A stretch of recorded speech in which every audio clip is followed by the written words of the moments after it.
Keep my cool.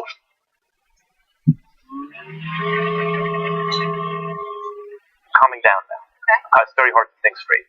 For the draft. Yeah. The Knicks should draft Lauri Markkanen if he's available. And play him with Porzingis. Why do you think the Bucks are going to be so good? If Thon Maker turns into something with the Greek Freak, they got 2 7-footers back.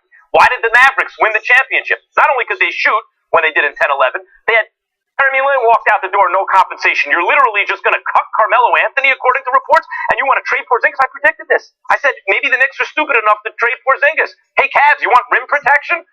Try to go Kevin Love for Porzingis trade. It might work. He's 7'3". He can protect the rim. He can shoot from the outside. He can take bigs off the dribble. He doesn't make any money yet. He's in his early 20s. Who knows? And that's the sucker team, the Knicks. Any team that wants to get better, go to the Knicks. They're the suckers. You can get Porzingis and Carmelo. If they're just going to trade Carmelo, you can get them both right now. For free, pretty much. Any other team, Carmelo and Porzingis say, oh my God, we're almost all the way there. We need to make a few moves, and look at us in a year or two. This is unbelievable. I've never heard you talk so fast in your life. You guys look so depressed. All right. This damn Phil Jackson, man. He's just I like the weight of that pen better than the paper. This man has to go.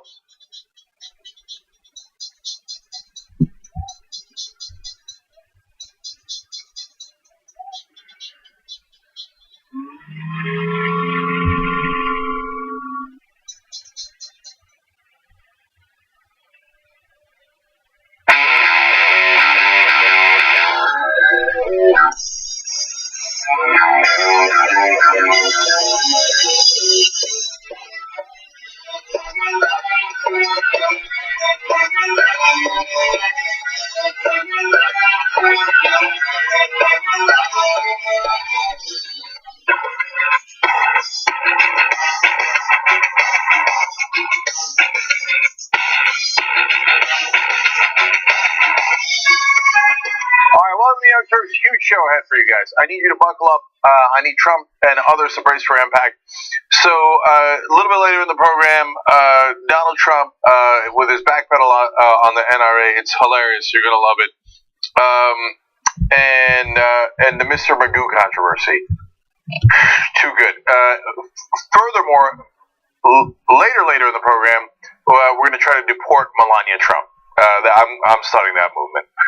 She is an illegal alien. I'll explain, and I'll explain why it's relevant in today's news. Okay, so I'm not playing around today. By the way, speaking of not playing around, after the Young Turks today, Rebel headquarters, where we will have a guest on who has tried to ban male masturbation. Interesting. Okay, she is a progressive, and even though she introduced that bill, you're actually gonna love her. Okay, I'll explain later. Let's go over here. Now, Alex Jones has received considerable criticism for, first of all, everything, as he should. He's a lunatic. Makes up wild conspiracy theories about pig, bear, human hybrids. And on top of that, he's deeply anti-Semitic. Now, why do I say that? For a number of reasons. He has attacked George Soros over and over again with references to his background. He attacked Michael Wolff, who wrote the book about Donald Trump. They both happen to be Jewish. You'll see it in a second as well, says that Soros worked with the Nazis. It's just like, say someone who, I don't know if you know that Soros survived the Holocaust. So Alex Jones is the worst guy on earth. Anyway, we're going to get to what happened today in a second. But in his midst of his lunatic attacks against Americans of Jewish descent, he started with Michael Wolff. This is a little while back. Just to give you some context. And he said, oh, Michael Wolff, he looks bad. And then he put up a picture of Brian Stelter and started railing on him and saying that he looks like Michael Wolff and they're all the same. Now, as it turns out, Brian Stelter is not Jewish. But, of course, Alex Jones, once he gets worked out, he doesn't know. He's like, look at him. So, in fact, here, let's show you the video. But just look at Stelter again. Put him on screen. I think this all the broadcast should be is just a photo of Stelter smiling.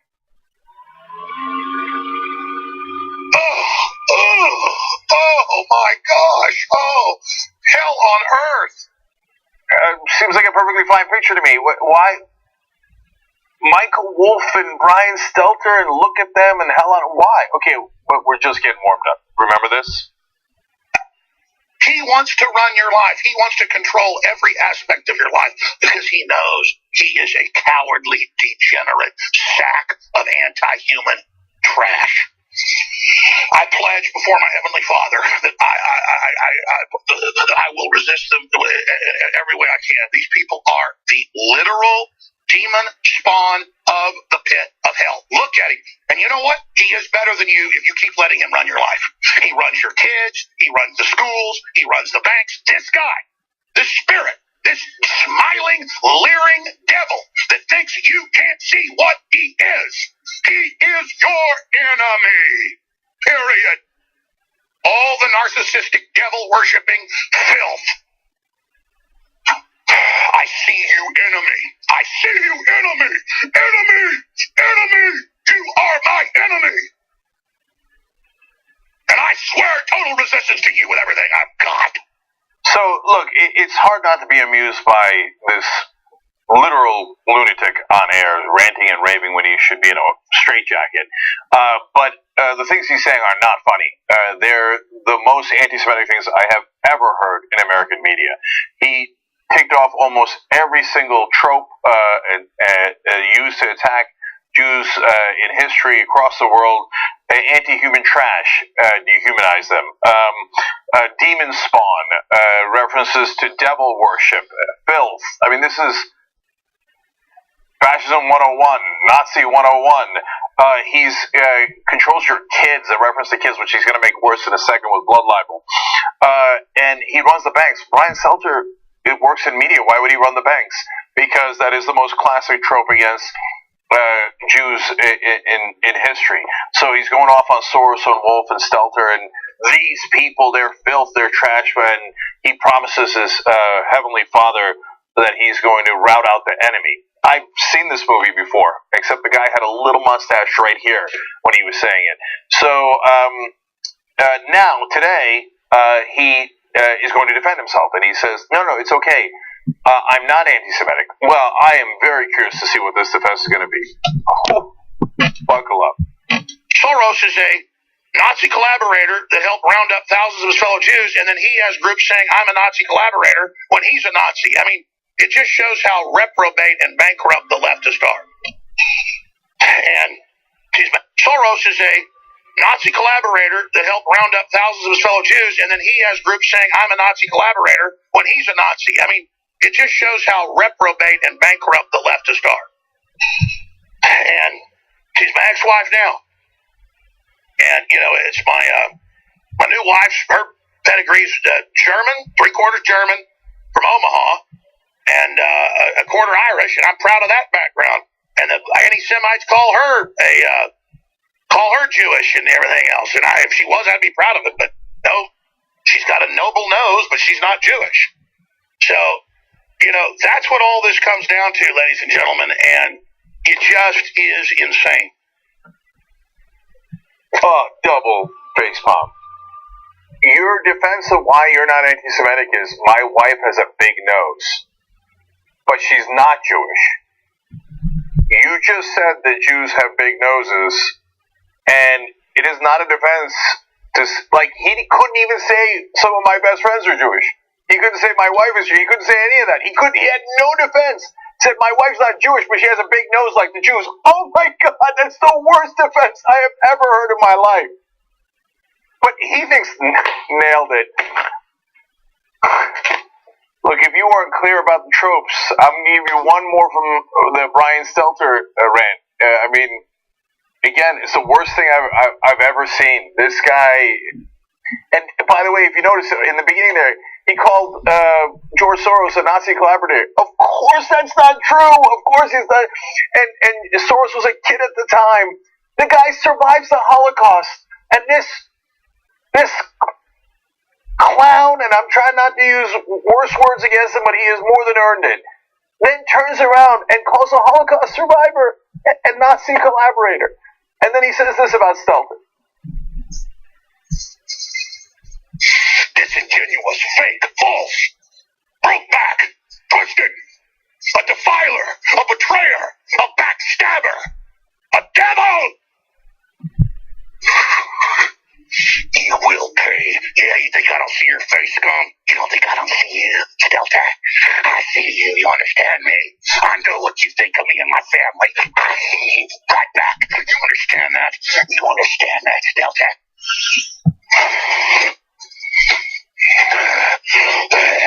Stelter, you will fall. You will not bring humanity down. God is going to destroy you. Get him off the screen. Oh, God, they're so evil. Just please, God, free us from them. They're drunk on our children's blood, for God's sake. Okay, I'm going to stop right now. Wow. Just in case he hadn't finished a complete list of anti-Semitic tropes, broke back, as a reference to them leading a deviant lifestyle. Again, exactly what the Germans said back in the 1930s. A defiler, a betrayer, a backstabber, classic anti-Semitic trope. God will destroy you, as they said back then as well. And then finally, he almost forgot blood libel. So they're going to drink your kid's blood. Who's they? Gee, I wonder who they is. Can't quite tell. But it's okay, because his wife has a big nose like Jews. Look, what Hitler did obviously speaks for itself and is the worst of the worst. But if you did a Hitler speech and that speech, are you sure Hitler's was worse? Just speeches. Because I don't know that Hitler hit every single trope in a matter of 60 seconds. I don't know that he looked as crazy as that. He looked pretty crazy. And obviously he was crazy and did the worst things imaginable. But the fascists are here. And so I know we kid around about it because he's such a lunatic. But the president listens to this fascist. So it's not funny anymore. Okay. Now, let's go to something, let's go to the president, and, I mean, pick him, right? That guy's a lunatic in a different way. This president's a lunatic in a different way. Now, this is a lighter story, but it does get to a very heavy issue, a serious issue as well. Okay, so the president is on a warpath against his own attorney general, Jeff Sessions. Already maniacal. And then he's going to take it to a different level today, at least in the stories that were broken today. I'm going to get to that in a second. But first, let me give you some background. As you might have seen this week, Donald Trump tweeted, "Why is Attorney General Jeff Sessions asking the Inspector General to investigate potentially massive FISA abuse?" Because that's what the Inspector General, if there is abuse, is supposed to investigate. And in fact, Sessions is trying to help you investigate something that is not necessarily an actual scandal at all. And he says at the end of the tweet, "Isn't the Inspector General an Obama guy? Why not use Justice Department lawyers?" And he says, in big capital letters, Trump says about Sessions, "Disgraceful. I have never seen a president call his own attorney general graceful. No one has, because it's a crazy thing to do. If you think your attorney general is disgraceful, you should fire him instead of tweeting publicly." Okay, they asked Jeff Sessions about it. Normally he doesn't strike back, but this time he had to answer because this is so unreal over the top. He said, "As long as I am the Attorney General, I will continue to discharge my duties with integrity and honor, and this department will continue to do its work in a fair and impartial manner according to the law and the Constitution." In other words, no, I'm not going to cover for you when we're going to follow the law here. I can't believe he's got me defending Jeff Sessions, but in this contest of two loathsome people, Trump is not only worse, but Sessions is right on the law. If you think there's an abuse, you ask the Inspector General. You don't do a political hatchet job because your boss asks you to. Okay. Now, Washington Post with a news story out today. Trump has apparently told associates that he has hired the best lawyers for his entire life, but is stuck with Sessions, who is not defending him and is not sufficiently loyal. For the 18th time, can someone educate the president? The Attorney General is the chief law enforcement officer in the country. He is not your lawyer. He's not the president's personal lawyer. He's the chief law enforcement officer in the country. So if you have broken the law, Donald Trump, he is supposed to investigate you. In this case, he didn't. He recused himself, and he let the Deputy Attorney General make the case. Or not make the case, do the investigation or not do the investigation. He recused himself. So he's not part of this, right? But he's like, why did you recuse yourself? You're supposed to defend me if somebody's doing a valid investigation of me. No, he's not. He's not supposed to do that. By the way, even if you thought that, Donald Trump, you're not supposed to be so stupid as to say it publicly, because then you're admitting in front of the whole country that you are trying to obstruct justice. But it gets, both worse and funnier, I guess, in a sense. The Post continues, behind the scenes, Trump has derisively referred to Sessions as Mr. Magoo, a cartoon character who is elderly, myopic, and bumbling, according to people with whom he has spoken. He's calling his own Attorney General Mr. Magoo. Imagine if Obama was making fun of Hillary Clinton when she was Secretary of State behind the scenes and giving her stupid nicknames. Hey, look at Daffy Duck over there. We feel like, is he mentally stable? And of course, that's the point here. The president is not anywhere near mentally stable.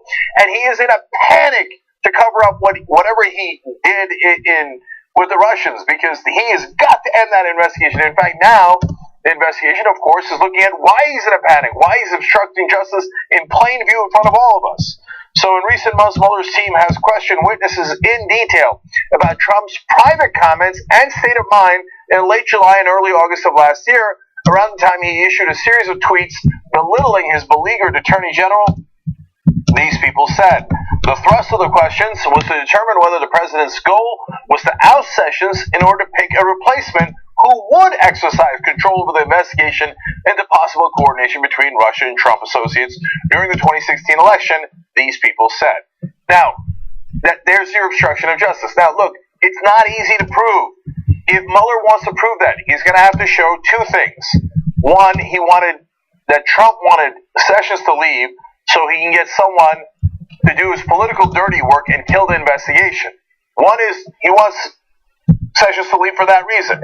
Well, Trump has basically admitted that in public and apparently in private. So that part's easy. That part's already done. And Trump did it for Mueller. The second part is still really hard. You'd have to show specifically with intent that Trump wanted to remove Sessions so that he could end the investigation because he thinks the investigation is going to uncover something about him. Look, I don't know that Mueller can prove that, but it would have been much harder to prove if he had to prove both parts. But Trump proved the first part for him. Yeah, I definitely want to get rid of Sessions, and it's definitely about this investigation. Okay, one last thing there. At the time, the White House advisor told the Washington Post reported that Trump was stunned that Sessions had not yet quit when he was calling him weak and beleaguered.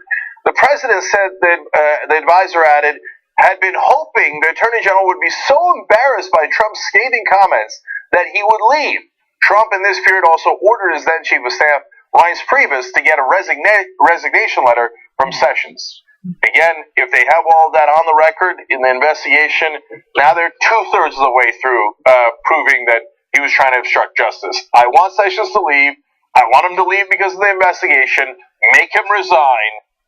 I don't know that there's much left there in order to prove that he's trying to get him to get out of there because he wants to end the investigation of himself, which is obviously illegal. Obviously. It's obvious to everyone except the president and, of course, ironically, his myopic followers.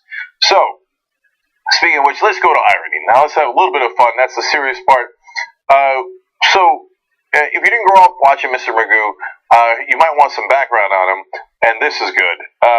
The original Magoo, Washington Post reports in a different article, was rich, resentful of the youth, pro-business, and functionally blind. And it was a riff on the myopic conservatism of 1950s America. That kind of sounds like the conservatism of today. So Mr. Magoo was actually a character making fun of conservatives back then. And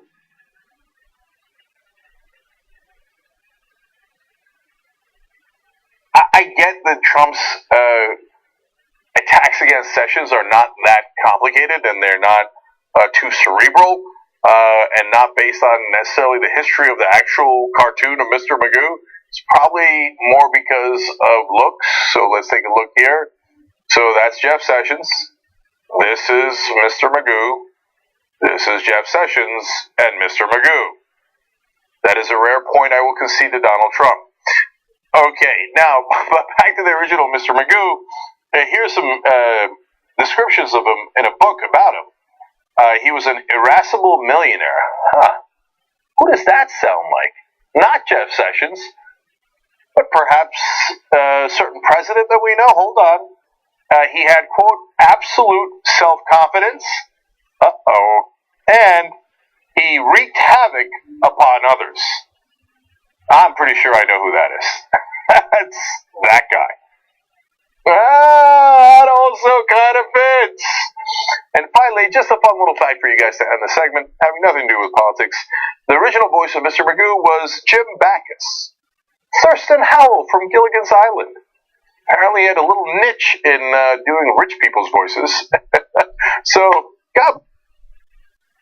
we're going to take a little bit of a break here. But when we come back, Bernie Sanders attacked by Howard Dean and the establishment. I will attack back. And that'll be fun.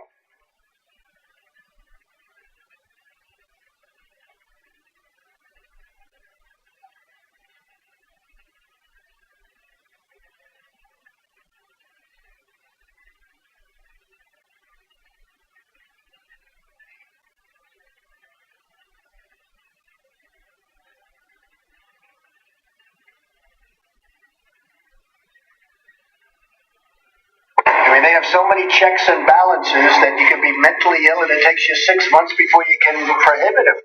They have so many checks and balances that you can be mentally ill and it takes you 6 months before you can prohibit it. So we have to do something very decisive. Number one, you can take the guns away immediately from people that you can judge easily are mentally ill. The problem, they didn't take any guns away. Now, that could have been policing. I think they should have taken them away anyway, whether they had the right or not.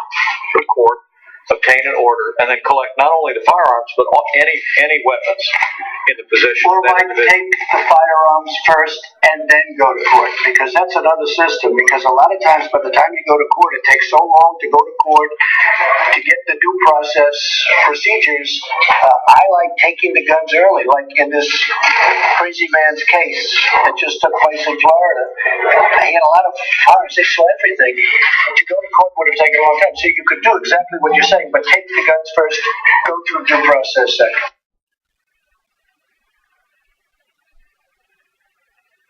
I was on air when it happened, and so I had it in my ear, was watching every second of it, and I just, it's great to watch when you're watching it on TV, and I love the fascinating discussions, but at the same time, it doesn't make for great policy for keeping our kids safe.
Turks, I'll read some tweets for you guys. Emily Vandermeulen says, "Oh my God, Alex Jones sounds like a pig hybrid."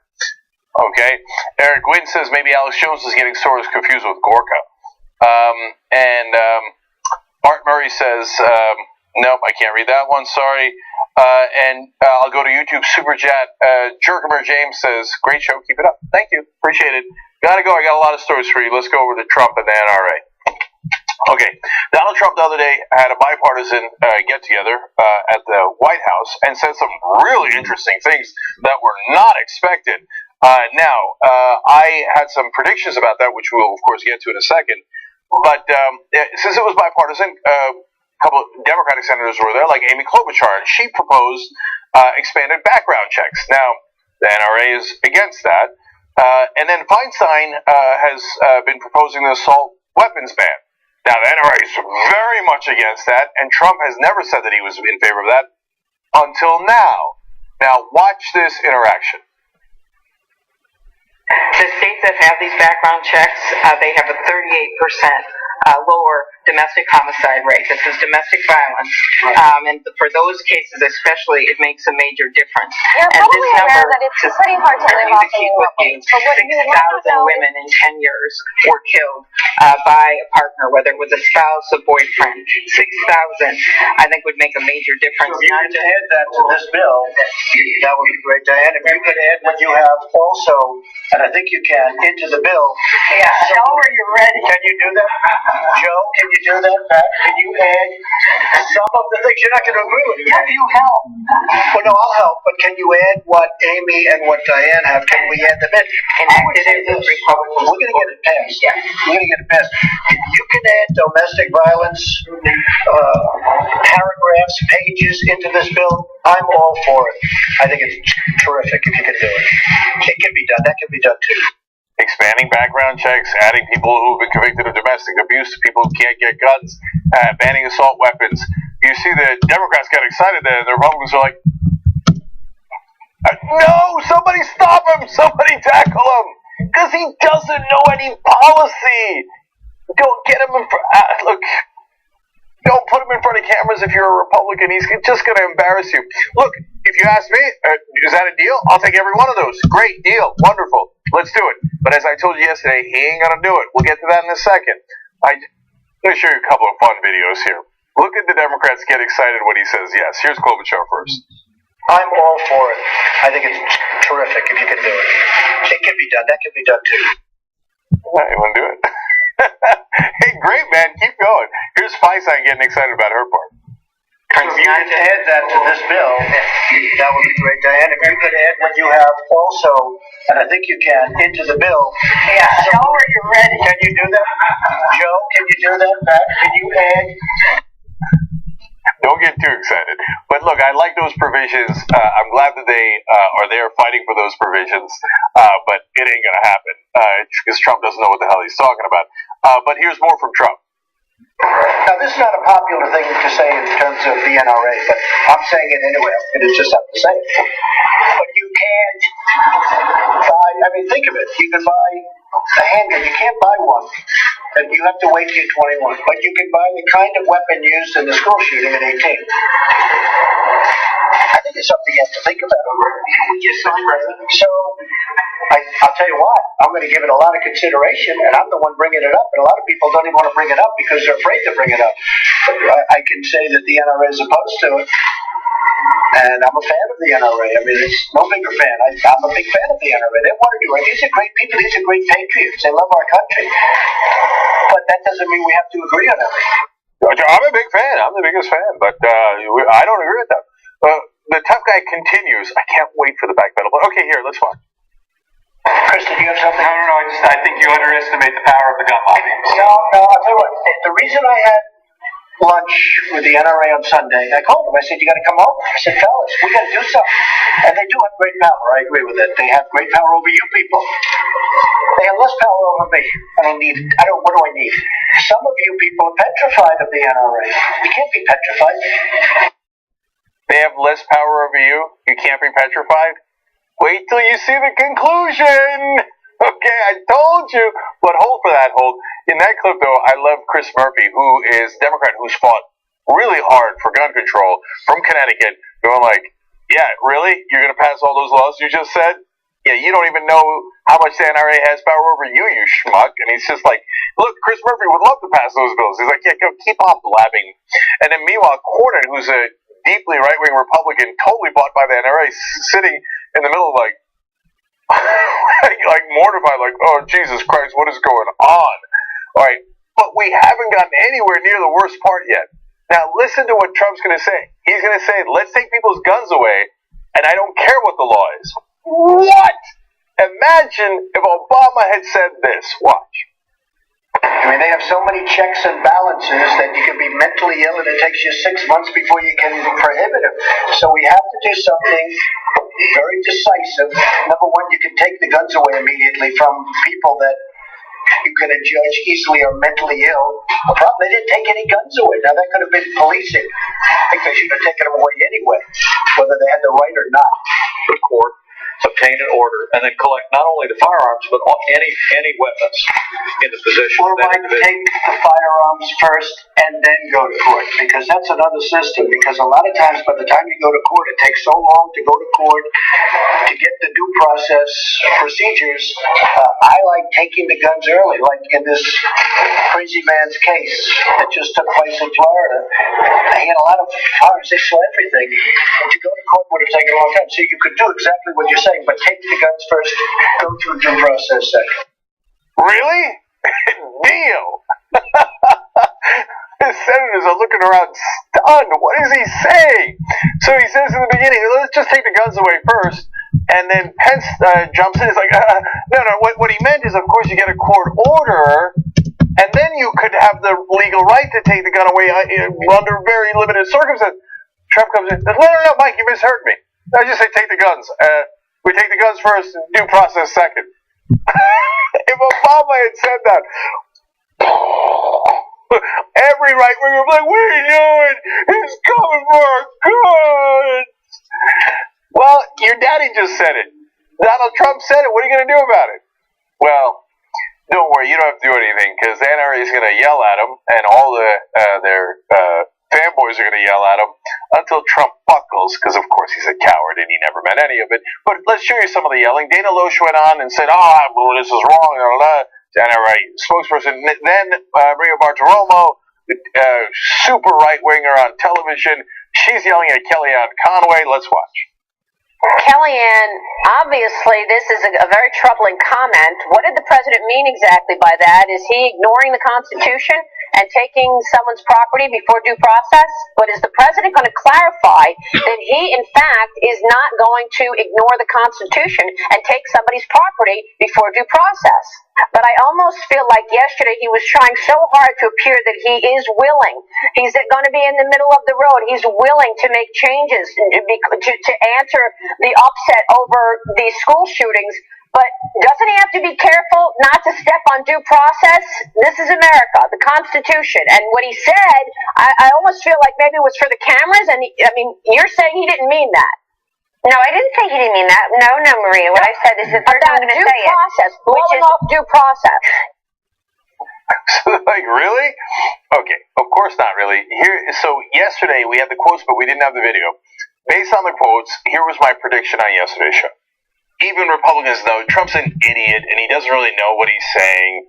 He's incredibly unstable. You know it. If you're a Republican or a right-winger, you know he's not a very stable genius. You know he's a moron. You know he blurted that out, and he's going to walk it back tomorrow or later today.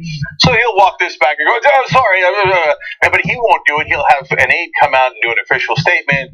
No, we believe in the due process, the American justice system, and the NRA is awesome, and please send the check to 1600 Pennsylvania Avenue. Let's see if that happened. The President respects the Constitution, including the Second Amendment and the 5 million or so members of the NRA who are law-abiding, peaceful gun owners. The point here, Maria, is school safety. Anybody who came here to the White House yesterday and thinks that the session was about gun grabbing or gun control is mistaken, and they know it. Backpedal, sending an aide out to walk back the comments, go, wait, no, we're not going to grab your guns. And then that wasn't enough. They're like, wait, we got to hear from you. So Trump tweets this morning, many ideas Some good and some not so good emerged from our bipartisan meeting on school safety yesterday at the White House. Background checks, a big part of the conversation. Gun-free zones are proven targets of killers. After many years, a bill should emerge. Respect Second Amendment.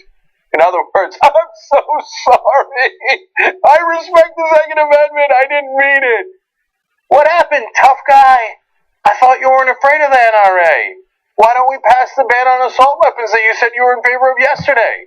You're not going to, are you? You're going to send an aide to walk it back, just like I said. Coward. Okay.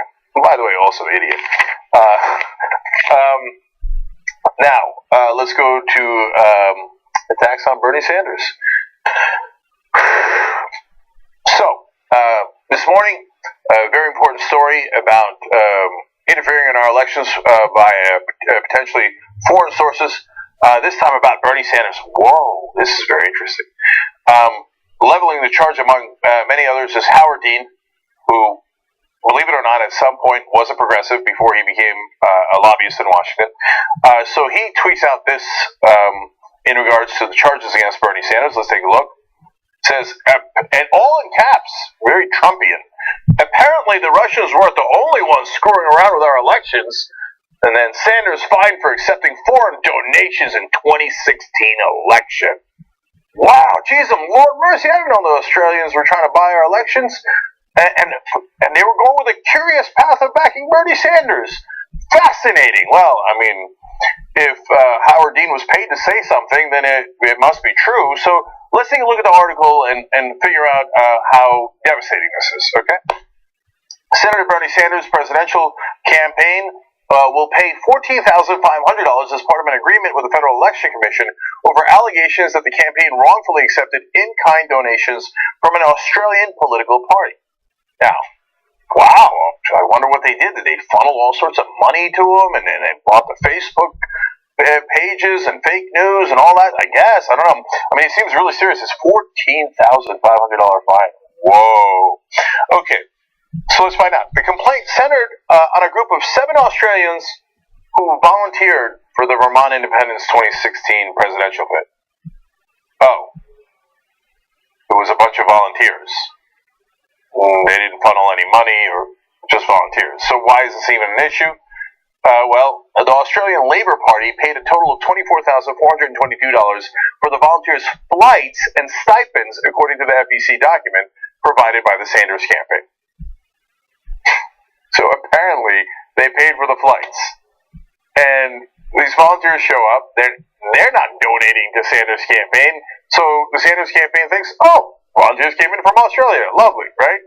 And was it so that the Australian Labor Party could interfere in our elections? No, there's 7 Australians who wanted to help Bernie Sanders. And somebody paid for their airline tickets. Okay, but look, if it's a technical violation, God bless. First of all, Sanders cooperated 100% all throughout, of course. And okay, do whatever the process is, and that's fine, and they pay a $14,000 fine. But this is like hey, got you? Really? I mean, are you saying it earnestly for the establishment guys? You really think like, Sanders in the bag for the Australians? Everybody knows it. He just sell out the country to the Australians. Come on! You're saying this with a straight face. You're comparing it to the Russian interference, etc. Okay, one more piece of context. The Sanders campaign argued that the campaign did not ask the Australian party to send the volunteers, nor to cover their expenses.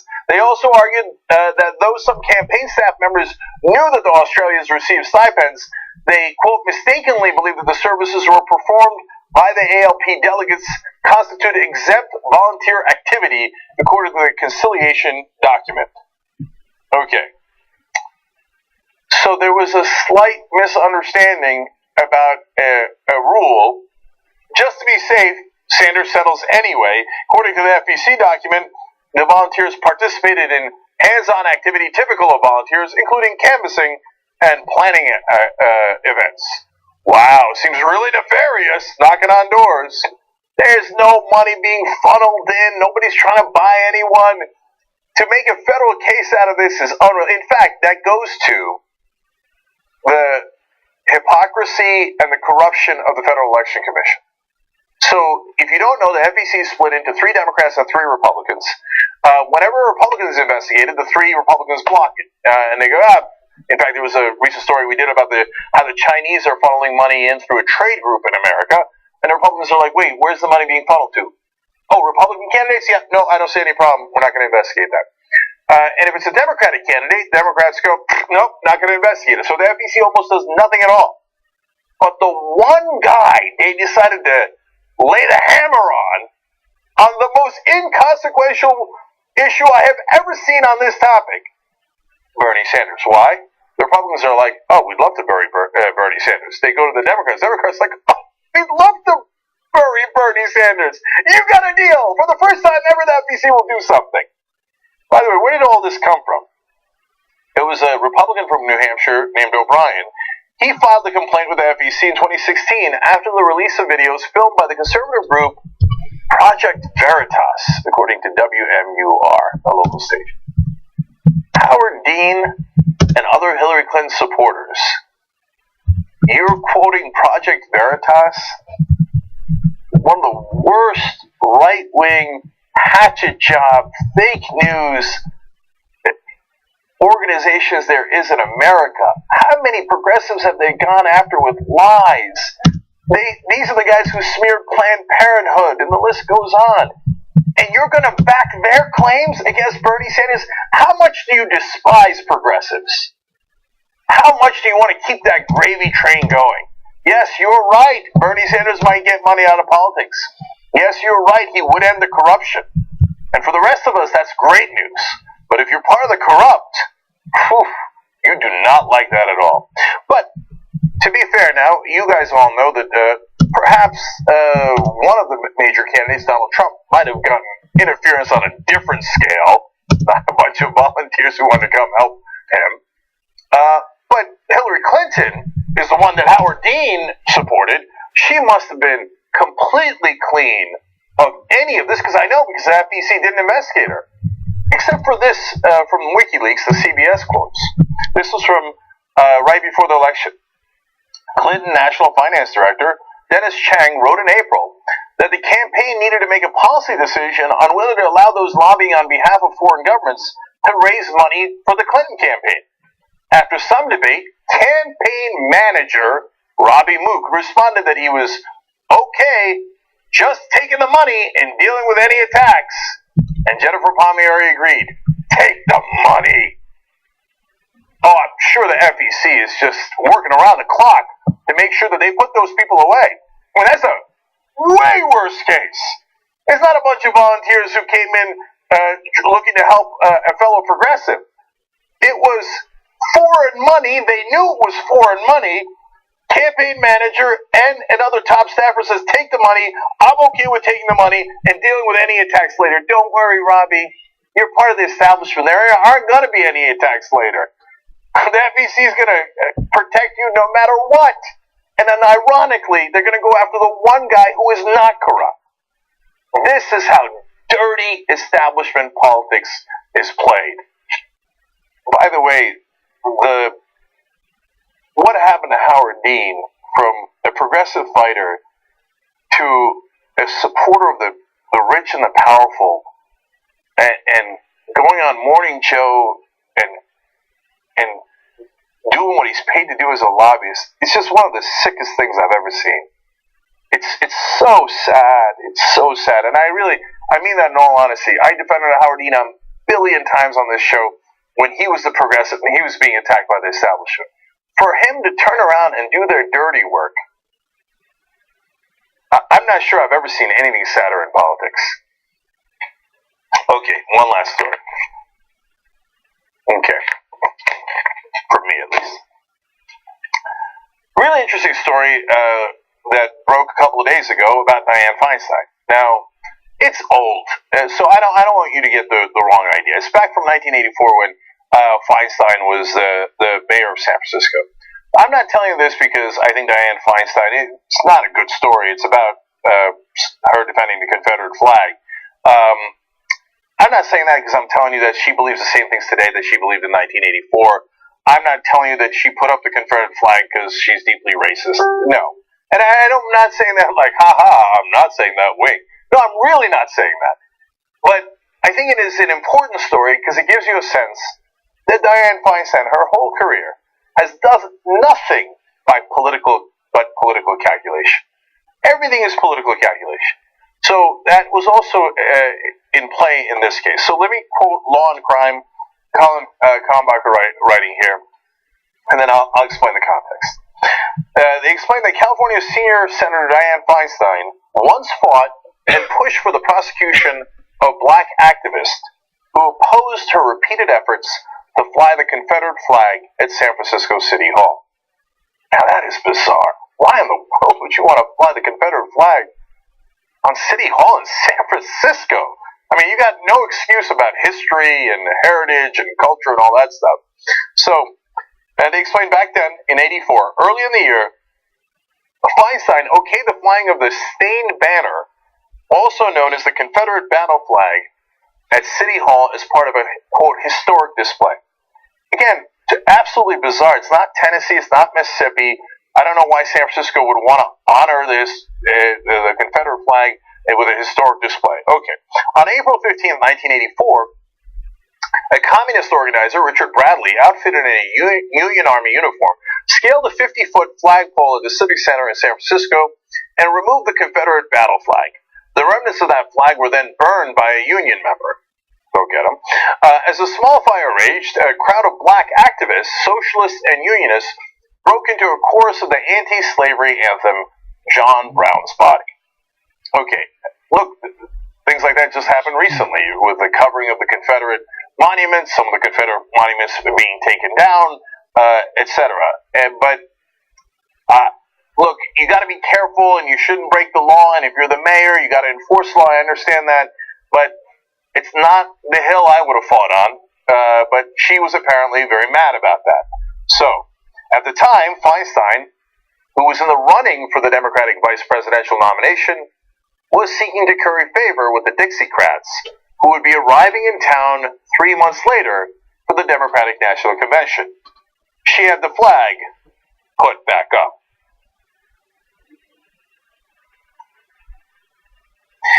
Look, I'd be really surprised if Dianne Feinstein is racist and loves the Confederacy.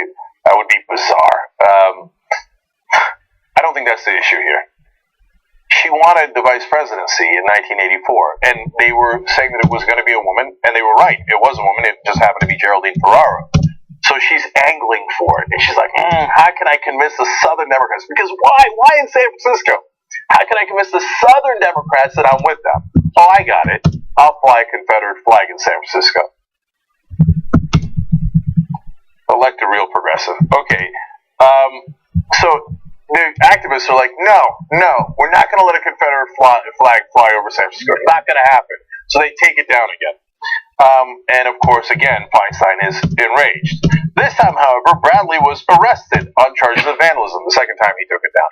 According to a contemporary account of the pretrial maneuvering by the Spartacus League's in-house publication, Workers' Vanguard, which features a roundup of black press coverage on the issue, Feinstein's office worked with San Francisco's then District Attorney Arlo Smith on the prosecution.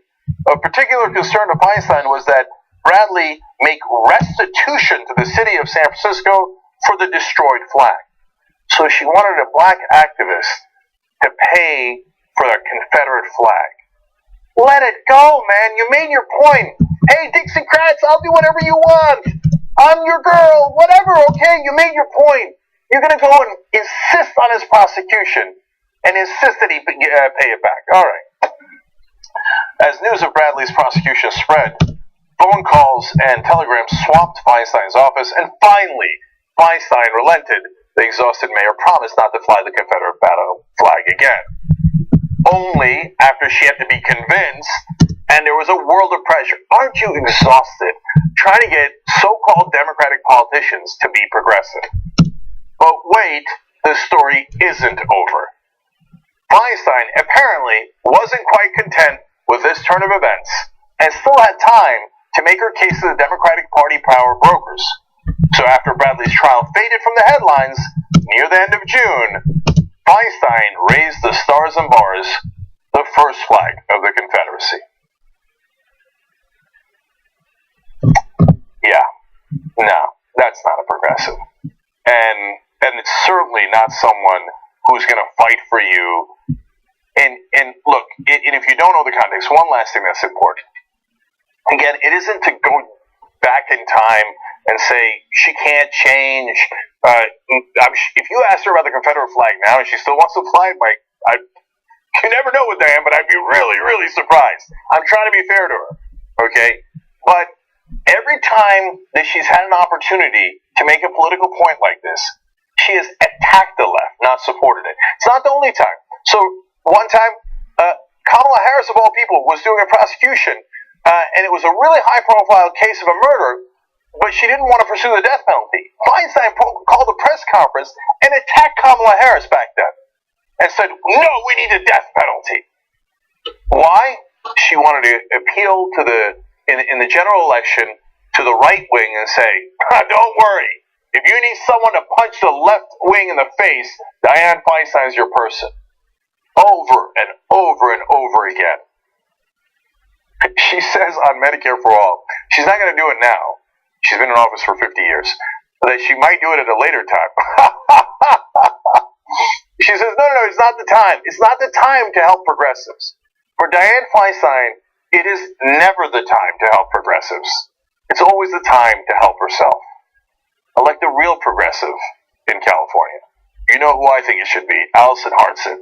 AllisonHartson.com will have the links below. But if you think it's someone else, do what you got to do. But make sure that California gets the senator it deserves, a progressive one. Young Turks.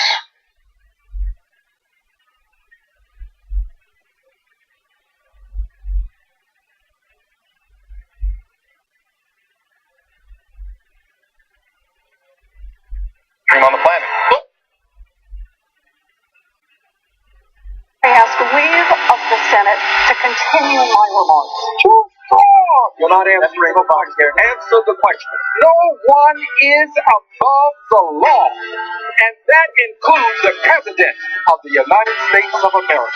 Go, engage, fire. Congrats to the Young Turks. They actually won a streaming award tonight. We'd like to thank Donald Trump, obviously. We just crossed 7.6 billion views. Revolution won't be televised. Hello, Internet. I am the least anti-Semitic person that you've ever seen. I think there's blame on both sides. Oh, these politicians, careful. Worse, they have these beautiful soft towels. It's just so wrong. They took your wealth and redistributed it to them. The government's robbing you, and they're distracting you with fucking nonsense. Fake news, the enemy of the people. Nobody knew that healthcare could be so complicated. I can't speak as dumb as he understands. The market will be destroyed by this plan, and 45 million people will be left without insurance. They will be met with fire and fury. We just launched 59 missiles. MSNBC shows the bombs taking off, and Al Jazeera shows you when they land. The profiling and the Muslim bans have begun. Today, my father and brother await deportation. Horrific act of violence in Charlottesville. I want you to see what hate looks like in America.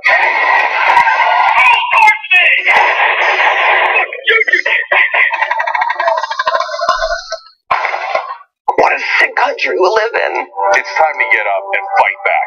Giant protests against Donald Trump. Women's marches take over more than 500 cities across the United States. Immigrants throughout the United States who protest. I don't think they're peasants. I actually think that they enrich this country with their culture. I don't want a religion. I want a revolution. History is not on your side. Your fundamental principle is flawed. This is outrageous, unethical, that government is frankly is coming to skinny corruption. We work together as a community. We stand up for each other. The total solar eclipse. Oh my God. Climate change is my number one issue, and to be able to help amplify message and research of these workers is like a dream come true. Colin Kaepernick chose to sit during the national anthem to protest police violence against African Americans. This has sparked a new movement. More and more women are sharing their stories of sexual assault. It's happening right in front of our eyes as the culture is shifting. We have to speak up ourselves, and we have to create movements ourselves. You see it unfolding in real time as women stand up together collectively and go no more. So many women came out of that women's march and said, I'm running for office. You want to talk about the revolution? Here it is. It's going to be awesome. awesome. TYT. Young Turks, you have the power to change people. You do. I hope one day we can all learn to live together in a decent way and not let all types of media and the corrupt established system tear us apart.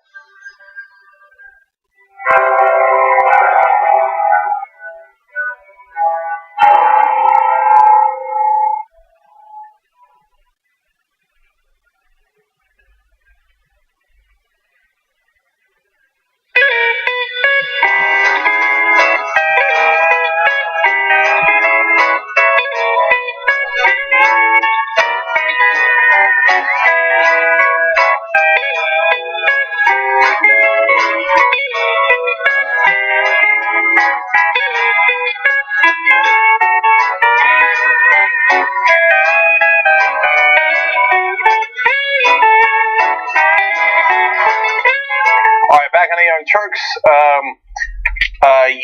Jank and Anna with you guys. I'm just going to read a couple tweets real quick. Carrie G says Feinstein isn't racist. She doesn't see color unless it's green. And then I will read a couple of YouTube super chats. Thank you for helping the show by doing that. TYT Army too strong in Vermont. Thank you for defending Bernie, Jank. Yeah, no problem, because that's the reality. And we got to go, so I'm just going to leave it at that. By the way, these revolution hats are flying out of control. That's not a thing to say.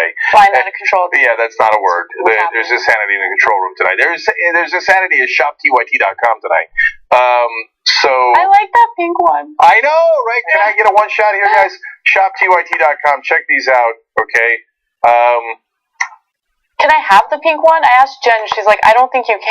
Of course you can have the big one. All right. Okay, I got to be honest with you. We sent one to Nina Turner from Our Revolution, and she sent me a really nice note about it. Mm-hmm. So you might run into Nina Turner wearing the same hat as you. Okay, that's fun. It's so cute. It is. It really is, actually. I like pink. Anyway, shoptyt.com helps the show, too. What's next? All right. Earlier this week, lawmakers, specifically Republican lawmakers in the great state of Georgia, threatened Delta over its decision to sever certain ties with the NRA.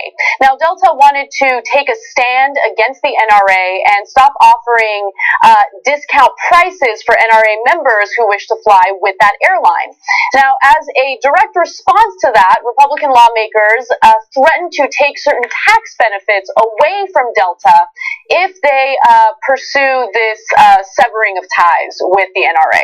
Now, Delta remained undeterred, and they decided to go ahead with their original plan, and the retaliation has already begun. So here is the update to what lawmakers in Georgia have done. By the way, Delta is one of the largest employers in the state of Georgia. Now, the state house and Senate, within hours of each other, passed a sweeping tax bill that Republicans had amended. They amended it to strip out a sales tax exemption on jet fuel. Atlanta-based Delta would have been the prime beneficiary of this tax break, which would have been worth an estimated $38 million. Now, before we jump in with commentary, look, you know how I feel about, these sweet little perks for corporations to begin with. However, in the context of this story, lawmakers retaliating against anyone, including a corporation, which is not a person, but still a corporation, for its political stance or political speech, I would argue might have some constitutional issues. I don't know. You jump in, Jake. Tell me what you think. Yeah.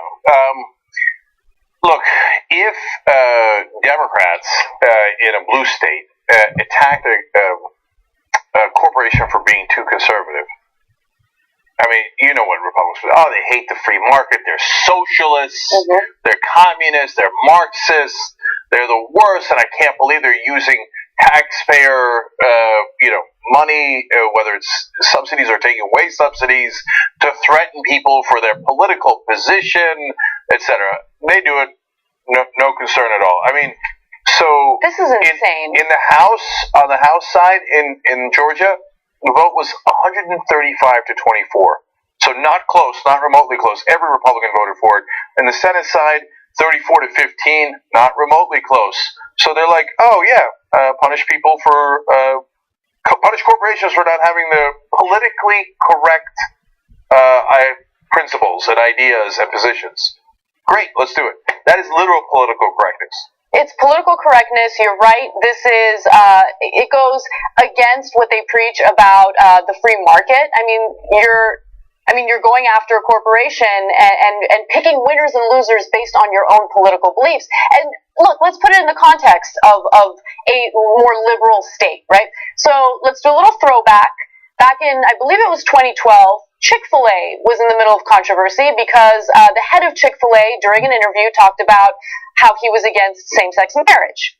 Yep. And can you imagine if the state of California decided, we don't like that, so we're going to increase sales taxes specifically for Chick-fil-A. Or we're going to get rid of a specific tax break that we gave the fast food industry, but it'll only apply to Chick-fil-A because we don't like what they had to say about gay marriage. First of all, I would be 100% against that, even though I was not in favor of what the head of Chick-fil-A said. Elected officials cannot go after people or companies because they disagree with their political views. That's insane. So, guys, if you're a Republican and you believe in money in politics, and you're like Ben Shapiro and you think that corruption's awesome, let's just more money by billionaires and corporations are terrific because corporations are people, my friend. Okay? All right, wait, are they people or are they not people? Because if you discriminate against an actual person because of their political opinion and the government punishes them, that is clearly 100% unconstitutional. You can't make the argument that it's not unconstitutional. That's plain as day, okay? So if the companies are people, as you claim, then you should be outraged. Oh my God, they did something unconstitutional to the person called Delta, right? You don't believe they're people. The only reason you say that is because you'd like to take their money and give it to corrupt politicians. That's right. So that is the update to the story. We'll see if anyone holds these lawmakers accountable for what they're doing. But I want to be clear about the fact that the current governor, Governor Nathan Deal, did not like this plan, but he did agree to sign the tax proposal that, the lawmakers agreed to. The real catalyst for this is the Lieutenant Governor, Casey Cagle, and he's been on cable news talking about how Delta needs to be punished. He's going after them very aggressively, and we'll see how this all plays out. But again, keep in mind that Delta is one of the largest employers in the state of Georgia, and in response to this action, other states have essentially made proposals to bring Delta to their state. So we'll see what happens. Yeah, I don't like the subsidy anyway, so I don't mind the result. Yeah, I agree with you. It's the context in which they decided to take that you can't do it away. This way. That's right. And Nathan Deal, he's like, look, I was just trying to give every corporation a tax cut. So why are you doing that? And he knows why, because the lieutenant governor's running for office, so he's got to be as barbaric as possible. I mean, look at what they're willing to punish a corporation for. They're willing to punish a corporation for going against one of their biggest donors, but they will never go after a corporation for screwing over its employees or exploiting its employees. They do not represent you. They don't care about you as a constituent. All they care about is their bottom line and who's padding their pockets. We got to take a break. All right, when we come back, we got a lot for you guys, including corruption from Kushner, and I would like to deport Melania Trump. I think I have an excellent case for that. I'm not kidding. Okay. We'll talk about that when we come back.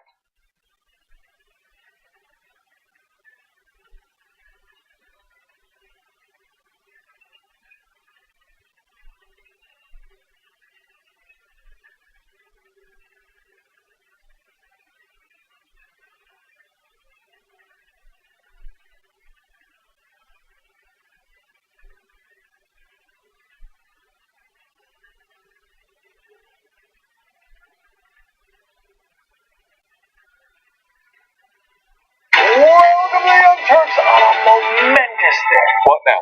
What now?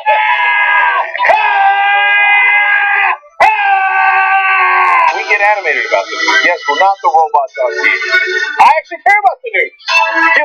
Guilty, I care. Senator Sanders, I'm going to do something unusual. I'm going to ask you a policy question. How dare you? That's the problem. You're the problem. Don't ever attack the Republicans. Where the fuck is the liberal media? Where is it? I don't see it.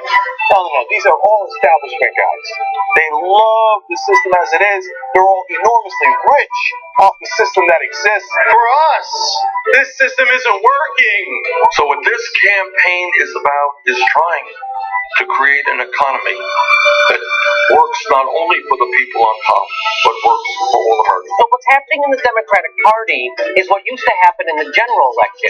We would have a person who represented workers and the people and the voters, and then the Republicans would represent business and corporations and Wall Street, and we'd have a freaking election. That's happening all inside the Democratic Party this time. And instead of focusing on issues that actually matter to millennial voters, for instance, we're focusing on non-issues in the country. The fear-mongering about Muslims and terrorism. Here comes Bernie in Illinois. Tell your friends, tell your family. This is take that over. That voice in the wilderness, it created a ripple effect, which then now is a tidal wave as we stand right now. I love this show. We're going to rock the boat. We're going to be counter-establishment. We're going to tell people the truth to the best of our abilities, and we're going to keep it real with that. Membership gives us so much journalistic freedom. It's incredible. Yeah. QATnetwork.com/join.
Turks on a busy day. So just member shout outs here. Brendan Harris and Sandra Oberbrockling. That's a fun name, Sandra. Awesome name. Yeah.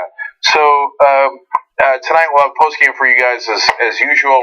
I have a topic. Yes. Okay, so I saw Play yesterday, last night, and no, but it made Was it better than a ballet?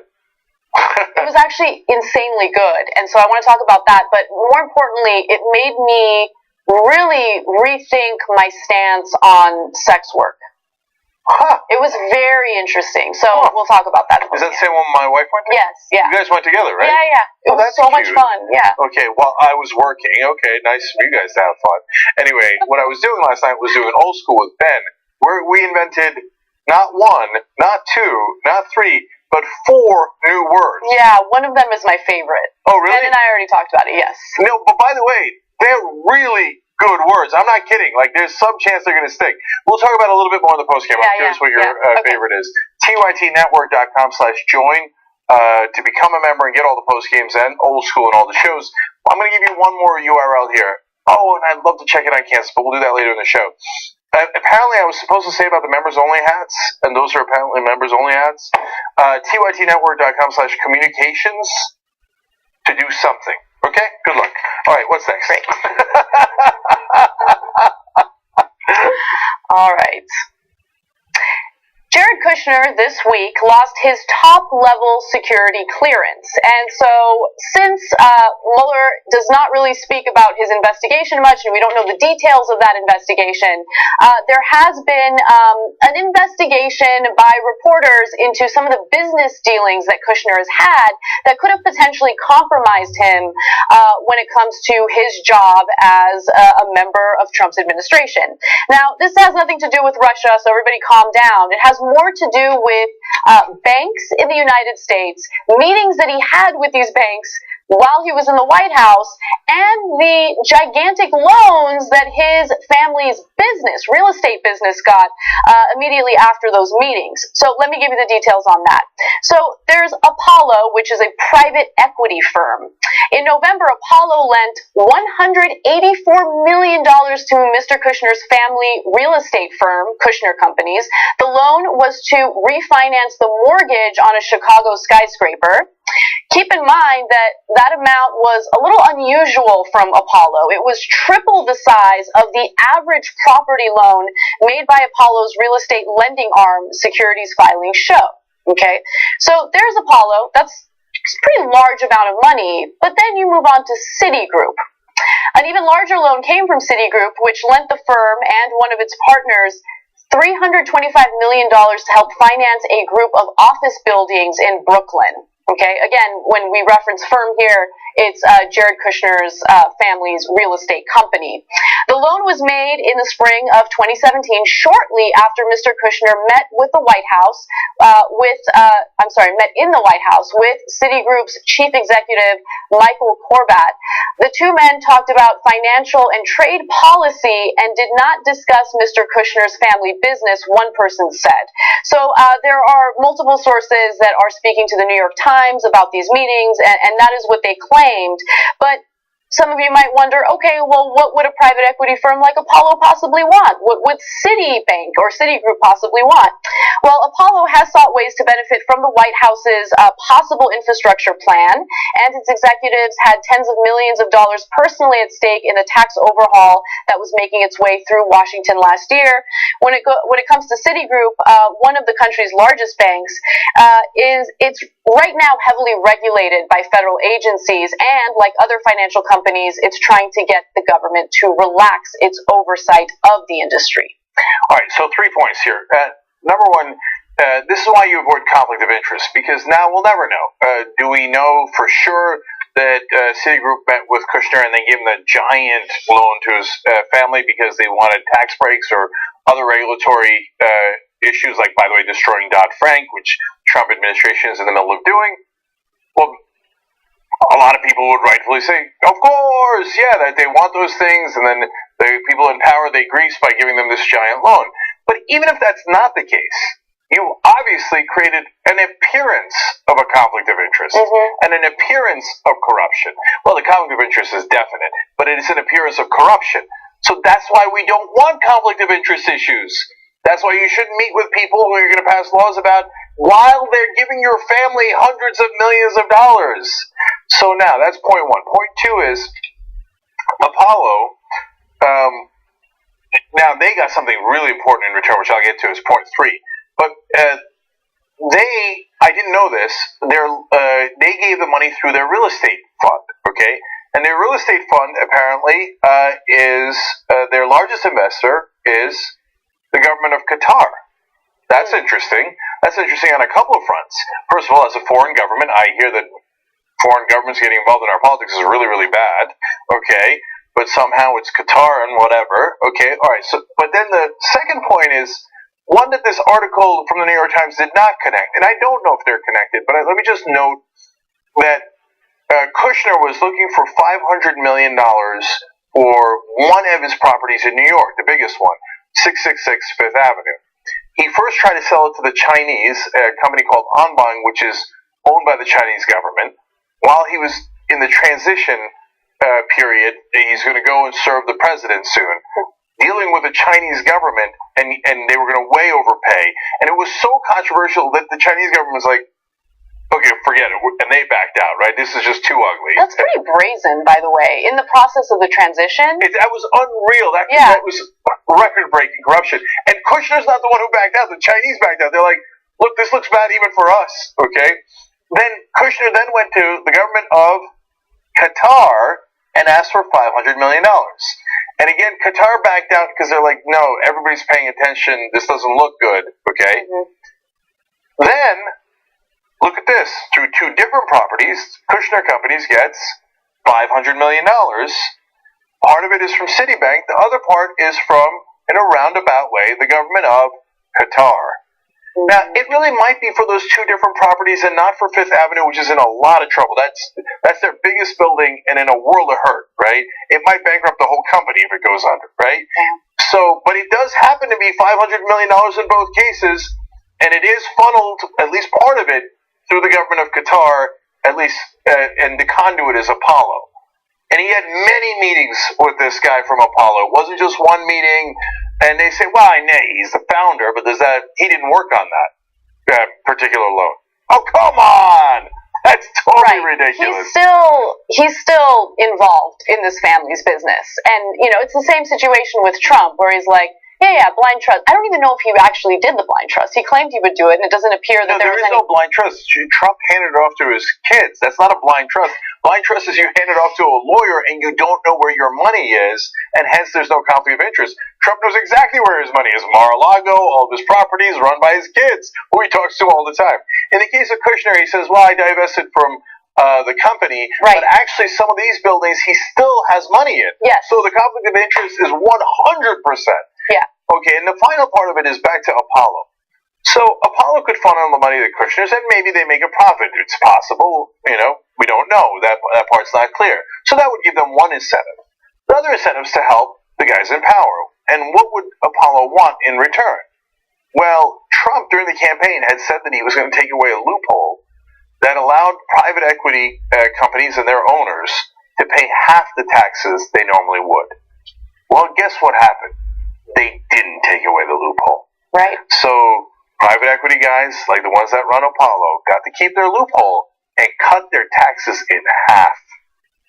Well, that gives you a lot of incentive to give a loan, even if you're not going to get the best rates or the best deal out of it.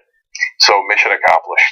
There's just so many shady things that are incredibly apparent, and it's not even, it's out in the open, it's rather transparent. So for instance, the White House used to make public their scheduled meetings. So who's meeting with whom, what are they, not necessarily what they're talking about, but they were pretty transparent in the beginning about who was coming to the White House for these meetings, and now all of a sudden they're like, no, we're not telling anyone anything. And so organizations that want to hold the administration accountable have to file Freedom of Information requests, and they have to fight pretty aggressively to get information about who's meeting with Trump officials. And so luckily we know this information now.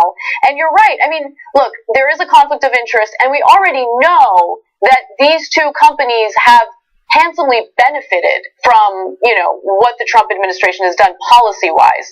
So yeah, the loopholes are still there. The tax cuts for the corporations, of course, have already been implemented. And look, to be fair, let's hear from Trump's lawyer. Actually, this is a spokesperson for Trump's lawyer, Graphic 39. Mr. Mirijanyan, the spokesman for Mr. Kushner's lawyer, said that Mr. Mueller had not sought from Kushner Companies or Mr. Kushner any information or document concerning any business dealing either has had.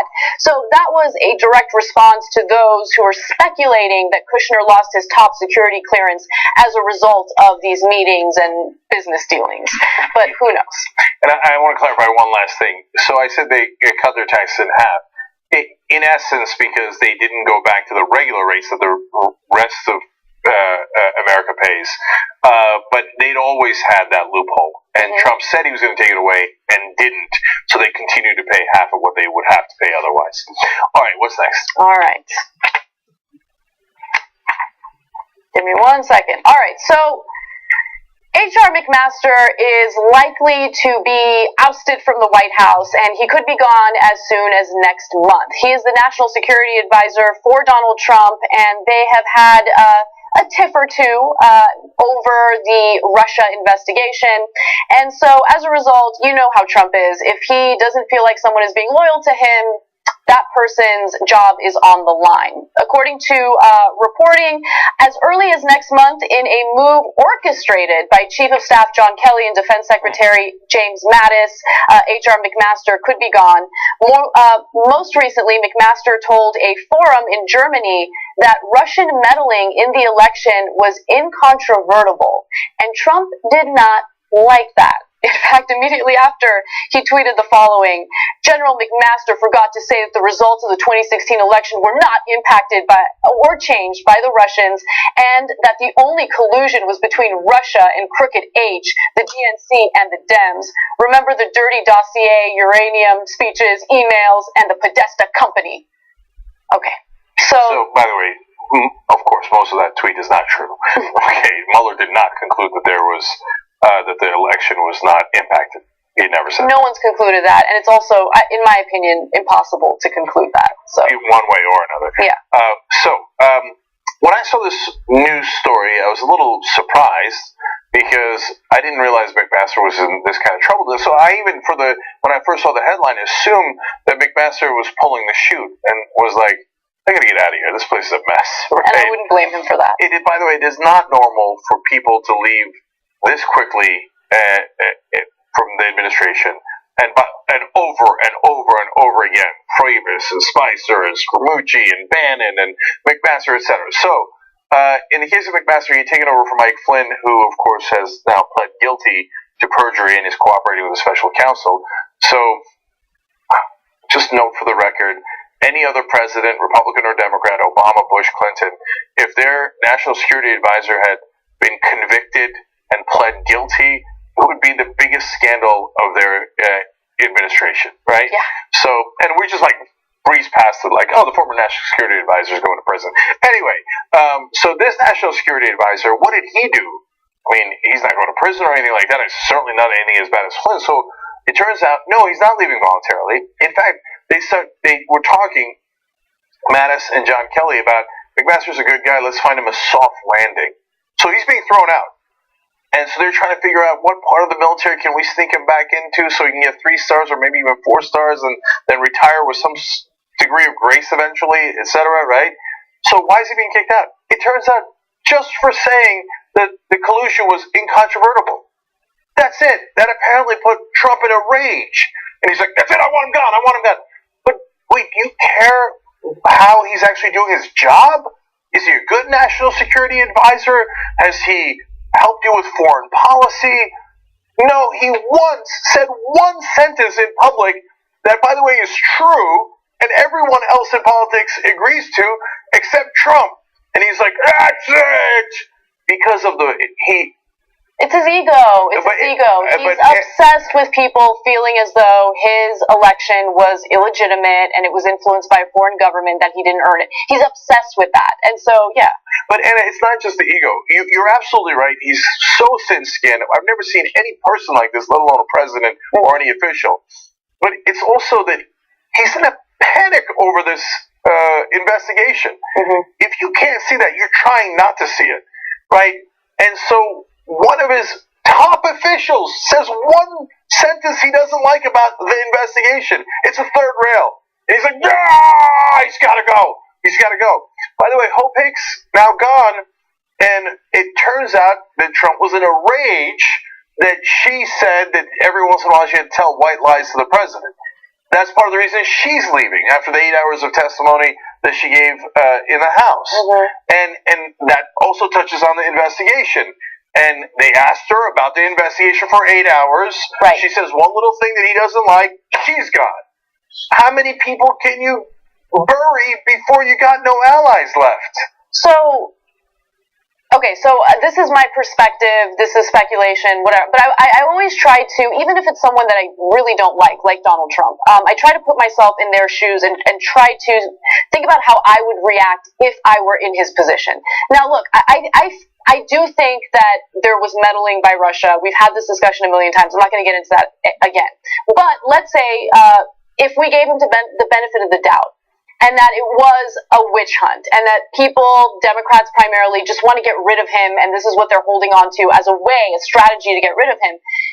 if you feel like it's a witch hunt and then you have members of your own administration make comments that could be interpreted in any way as attacking you or agreeing with the critics, like, I would be furious. So if I was under investigation like that and someone here made a comment like McMaster did, and I'm not really guilty of anything, yeah, I would be insanely angry about it. It's like, come on, I need people on my team. You know, this is a witch hunt. Who's on my team?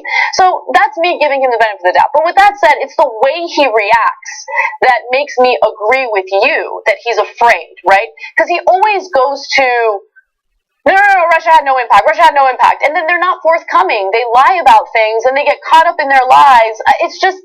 It's all very strange. If he was forthcoming from the beginning, if members of his administration were forthcoming from the beginning, and he didn't react the way that he does react in those tweets, then I don't know. I would. No, Anna, you're being way overly generous to him. I know you're trying to, but so he's not a normal employer. So first of all, if he was a normal employer, so let's say me, right? Mm-hmm. So Jimmy doesn't agree with me on Russia. And he said that, right? Yeah. If I were like, oh, I'm in a rage, right? I'm firing him, I know. right? Okay, I'd be an ass, right? So, but that again would be whatever. That's you run a company. That's your choice. You have whatever you want to do, right? But he's the president, and that's the national security advisor. For you to fire a person whose job is to protect the country because you didn't like what he said about you in one particular sentence. That's cuckoo for Cocoa Puffs. I know. Look, I agree with you. Overall, I agree with you. I'm just trying to provide a different perspective. I don't know why, just for the sake of the conversation. But one other thing I want to add, look, maybe Trump just doesn't see the need for a national security advisor. I mean, he doesn't like national security briefings. He doesn't think it's important. He doesn't pay attention. He spends all his time tweeting and watching cable news. I mean, obviously, I think it's important to have these advisors, but he doesn't value these people. Because it's not about Trump. Exactly. So he doesn't care. Exactly. He's like, North Korea is doing X. You know, Afghanistan is doing Y. Where's the word Trump in these sentences? He doesn't care about the country. He doesn't care about your security. All he cares about is his own orange ass. And then finally, John Kelly just said right before we came on air, you know, he was running Homeland Security, and when all the shakeup happened at the White House, he went over, became chief of staff. And he's like, oh man, that was the dream job. I wanted that job. That was to keep people safe, and that's what I built my career for. He's like, so, but I wound up as chief of staff because I guess I must have done something wrong, and God wanted to punish me. He said that? Yeah. Okay, so now chief of staff is a much higher position. The chief of staff is next to the president, is probably as important as it gets because he controls the president's agenda, sets, helps to set policy. Couldn't be more important. For him to say God punished me by making me Trump's chief of staff. He's like, where's the shoot? Where's the shoot? Oh I got to get out of here. He's gone. Yeah. Tomorrow. And by the way, Trump's going to be furious about that. Oh my God! I can't wait for the tweets. Okay, so it's going to be amazing. Right now, the only reason why he might not immediately fire him is because that wasn't about the Russia investigation specifically. Right. So it didn't touch his, third rail.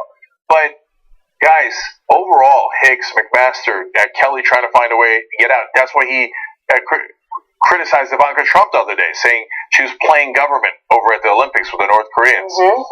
You know what's happening? What I told you was going to happen. It's devolving, and it's devolving way quicker than people anticipated. And it's like falling apart at the seams. We're going on like, oh, it's no big deal. This is one of the stories today. Now McMaster's gone, and Hope Hicks is gone. These are giant players in the administration. Any other administration that has a communications director and the National Security Advisor going back-to-back days, you'd be like, oh my God, what the hell is going on? It's absolutely exploding. I know that we got used to the explosions and the insanity, but this is a quicker pace. It is devolving. Soon Kelly will be gone, and then you'll have complete pandemonium. And soon after that, President Pence. Right. Okay. You need to relax. I totally disagree with you. All right. Let's see what happens. Okay. Oh, wait. You're disagreeing with me? That's it. You're fired. All right. We got to take a break. Let's do that when we come back. Steve Mnuchin spoke at UCLA. Did not go over well. We have video to show you. You do not want to miss it. Whoa, Nelly, let me tell you about aspiration.com. You can go to the head of the line by going to aspiration.com/TYT. You don't have to wait on the wait list. There's free access to ATMs all across the world. There's no monthly service fee. I know, it just gets better. 10% of their revenue goes to charity. I mean, it doesn't get any more live than this, and no funding of political campaigns or industry lobbying. So if you were looking for a progressive place to put your money, I think we've got your answer for you, aspiration.com.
Young Turks. Rommel writes in, the U.S. is in an empire in decline. Its corruption can no longer be hidden from everyday people. Please stop trying to portray the U.S. as something more than what it is. I don't think we're trying. Yeah, I'm not sure we're going to be doing that. Okay. This is going to be the fun portion of the program. Nick Robles wrote in on YouTube Super Chat. And if you write in there, it does help the show, and we try to read more of those. It's the fun portion of the program because I'm going to now try to read Spanish, which is what he wrote in the beginning of this message. Gracias por la motivación del ejercicio en el postgame de Mr. Yoga. Why does he sound like a soccer announcer? I understood from your reading. Thank you for the motivation. Yeah, well, I understood that too, because I get that motivación is motivation. Okay. But there was a word in there that I'm like, can I see it? Yeah. Ejercicio. I know. Ejercicio? Yeah. Exercise. The it? Okay, we're taking a little too long. Yeah, we are. Okay, everything's going to be all right. Edwin will translate later, okay? Anyway, the rest of the messages. The burn is real, and thanks for Rebel headquarters. It's essential to our futures. I love your efforts, even just the added half hour. Thank you, Nick. And so, tonight on Rebel headquarters, by the way, I got a great candidate in Texas who used to work with an organization that's a huge friend of the show. So I love these guys who we worked with in the past. They're running for Congress. They got a good shot at winning. I'll tell you about that. By the way, if you're in Texas, tytnetwork.com/register to register right now and go vote, okay? Because you're allowed to vote early in Texas. The primary is March 6th. We're going to cover the primary next Tuesday, right after the show, 5 o'clock. Boom. We're going to the primary. And on the Rebel headquarters tonight, my first guest, trying to outlaw male masturbation. But you're going to love her. Okay, so I will explain, she will explain, and she's running for governor, and you're going to want to support her. Okay, and speaking of progressives running, can I check in on Brent Welder? He's running Kansas 3rd District. And 30,216. Nice. TYTKansas.com, everybody. TYTKansas.com. We got to get him to $50,000 so he can hire a field team so they can knock on doors and win that race. He's already leading in that race against the incumbent Republican, but let's put him away. We're trying to get to 30,000 by the end of all the shows yesterday. We didn't. But we did get to 30,000 this morning. Can I see 50,000 in the next minute? I'm just kidding. All right. Although I'm not going to argue with you. That would be amazing. Okay. All right. What's next? Treasury Secretary Steve Mnuchin went to UCLA to give a talk about the economy and economics, and some of the students were not in favor of his appearance or the fact that he was giving this talk. In fact, there were protesters outside who were handing out some literature that was against Mnuchin, and then, as you can probably predict, some of the students spoke out as he was trying to speak to the audience. Now, we have two videos to give you an example of this, but before we get to those videos, I want to give you another important portion of this story, which is the fact that Mnuchin reached out to UCLA and essentially told the administrators that he is rescinding his agreement to allow the video of the talk to be posted online. So UCLA as an institution will not post it. In fact, UCLA, let's go back to that graphic, UCLA spokeswoman Peggy McInerney wrote in an email that Mnuchin has retracted his permission for the Burkle Center to post its video and podcast of yesterday's event on its website, so we are unable to share either recording with you. Well, the students made recordings of their own, and we're about to show you what those recordings are right now. Take a look. Go. It wasn't black people and brown people in the inner cities who did this, and yet you are punishing them for being in that position. You are punishing them for the misery that this system that you're enforcing is committing. And it's all okay. You understand why? Look at what they're doing. The people of the family, people of the world, are part of the regime, which is helping accommodating fascism. This tax bill is going after people who are vulnerable. This is politics of cruelty. This is politics of fascism. So, it's kind of hard to pay attention to what they're saying, but, they're pretty informed students, and they're arguing about how the tax bill, tax law now, negatively impacts the poor, particularly minority communities, and so they have legitimate concerns, but I'm not sure this is the best way to handle it. Because it's easy for people to dismiss you and make it seem as though you have no legitimate points when you go about it this way. And I don't want to be too hard on the students because I think they're smart and I think they have good points and they want to be heard and they're frustrated and they're angry. But I want to go about it in a strategy that'll be more effective. So. Yeah, so I have mixed feelings. Look, I love that we hold people in power accountable, and my hybrid approach here is protest in some way that allows them to speak, whether it's you say something in the beginning and then stop, or you turn your back to them, or whatever it might be. So I don't want to not protest them, and they're making perfectly good points, but at some point we have to let them speak. And it does put the cops, and they handled it, I think, okay there, but in a tough position where they've got to physically take you out of the room, otherwise he can't speak, and then we haven't heard him. And look, I think tax law is horrific. I agree with the students. I think their points are well taken. I think Mnuchin's a clown. He also complained about the host, who's the host of Marketplace radio program, Kai Rizdal, and said that he's biased. So what, unless someone agrees with you and thinks that the tax cuts should go mainly to the rich, that they're biased? No, he's asking you questions. Right. I mean, so Mnuchin would have complained about everything and did complain about everything. Right. So I actually was on a panel at UCLA last year, actually about a year ago, and the two professors that I was on that panel with were not progressives at all. And it was great. It was a great conversation. I mean, we disagreed quite a bit, and it was kind of sad to see these educated men make some of the points that they made. But it doesn't matter. We're having a conversation. And even if people disagreed with me or disagreed with those professors, I wouldn't want anyone to disrupt that conversation. There was a Q&A portion of it, which I think is a great opportunity to ask the tough questions and call them out. Call them out. Let them speak. And during the Q&A, say what you need to say, make the comments you need to make, and then ask the tough questions. I think that will allow for a situation where people will take you seriously and you get that message across effectively. And look, I think about it in my own context as well.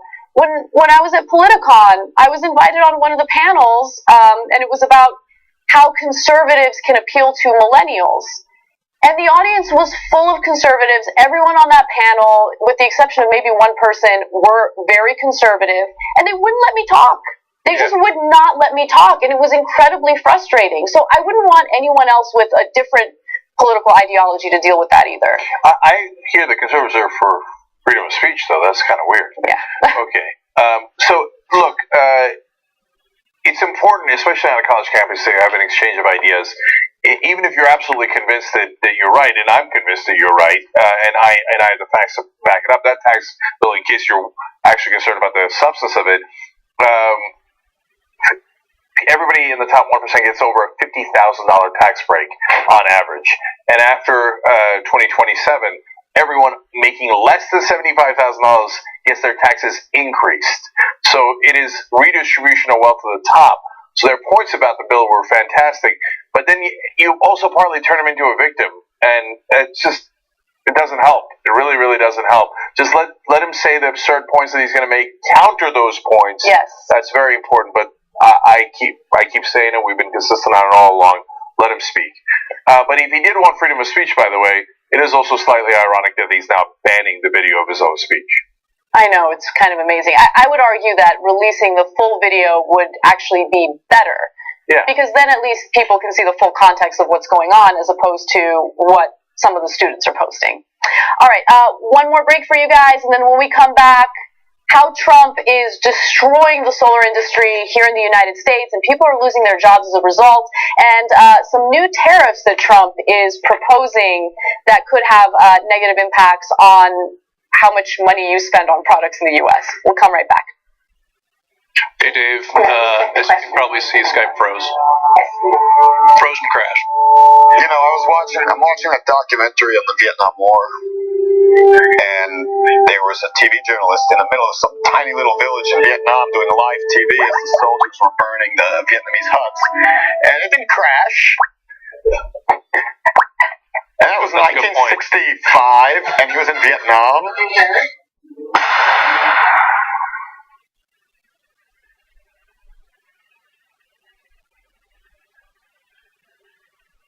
So this is the time of the day when I talk to you about aspiration.com. Did you look? I talk about their 1% interest rate, all-time 1% annual percentage yield, with more than $2,500. Did you know that that's 100 times what normal checking accounts provide at big banks? I triple checked that. I'm like, really, 100 times more than you get at the big banks, and it is. So they don't charge you anything. There's no monthly service fees. You don't have to have a minimum monthly balance or deposit. They put your money in good places that makes you, feel comfortable about where it's going, and you get the best interest rate. And even Money Magazine calls it best checking account in America. I fail to see the downside. So don't have your money in banks that put it into private prisons and guns, etc. Make more money, have less fees, and feel better about yourself. Aspiration.com.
Turks, Jake, and Anna with you guys. 2 tweets for you. Chris Allen says, so speakers complain when they don't get free speech, but it's okay to stop free speech of the students. Jeremy Varner says, I was a door-to-door vacuum salesman once. No one I worked with had been paid in months because the contract said you had to hit a quota. By the time I left a month later, there had been a 70% turnover rate. This administration reminds me of those days. Yeah. Sounds about right. So Hope Hicks was supposed to be the person who reels Trump in. Well. Which, by the way, if that's reeling Trump in, I'm very curious to see what he's like when he's not being constrained in it. You actually have seen him in the last 24 hours. Mm-hmm. So Hope Hicks is now, in essence, gone. Oh, that's true. And he calls Jeff Sessions despicable, right? And Mr. Magoo. Yeah, well, Mr. Magoo was earlier, to be fair. He got reported now, but he said it earlier. He calls Sessions despicable and fires McMaster. Within 24 hours, already the place is devolving. And it was already not in good shape to begin with. Mm-hmm. So, we'll see. All right, what's next? All right. Apparently Hope has left the building. Hope and change? Okay. A major U.S. solar company is cutting jobs following Trump's decision to impose large or high tariffs on products necessary to build solar panels here in the United States. So SunPower Corp, which is the company that I'm talking about here, was one of the nation's largest solar panel manufacturers, but now it intends to lay off about 10% of its U.S. workforce. Now, the reason why that they're doing that is because of the fact that it's incredibly expensive to import the necessary materials in order to manufacture and install these solar panels. And keep in mind, before the tariffs were announced, they were planning on expanding their U.S.-based factory. They were going to add jobs, and now they're unfortunately cutting jobs. Now, this attributed to job cuts to the 30%. They attributed the job cuts to the 30% tariffs imposed by the Trump administration on imported solar cells and panels.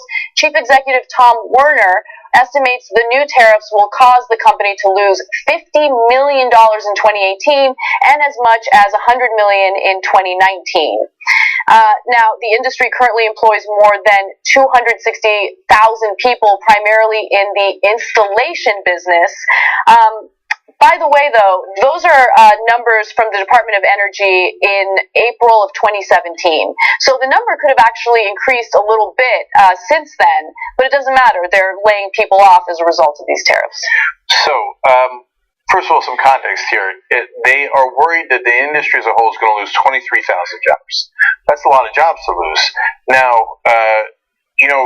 Trump was obsessed with coal, and if you watch the Republican convention, as we were forced to do, it wasn't just Trump. Mm-hmm. One speech after another. It was literally, we talked about it during the convention, it was the number one topic at the convention. It was bizarre.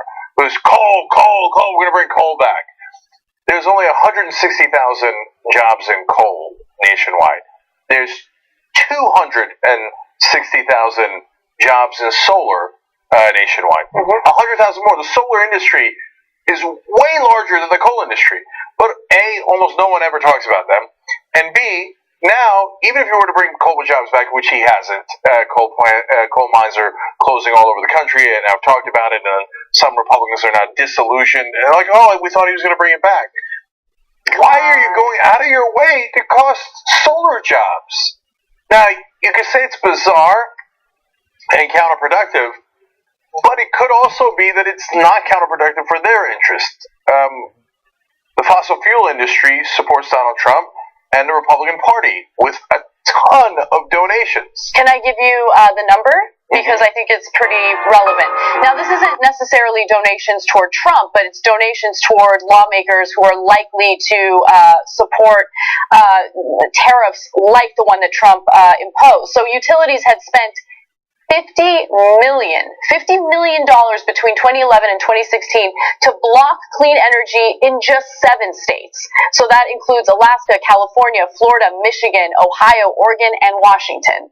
And so luckily California was not persuaded by that money because the solar industry did expand considerably in California. But these tariffs are having an impact. And so it's not looking good for renewable energy in the U.S. And this is not a clear-cut liberal versus conservative issue. On trade, the boundaries are blurred. So I know that some folks want more protectionism. What I always say is, well, it depends. Yeah. So what's in the...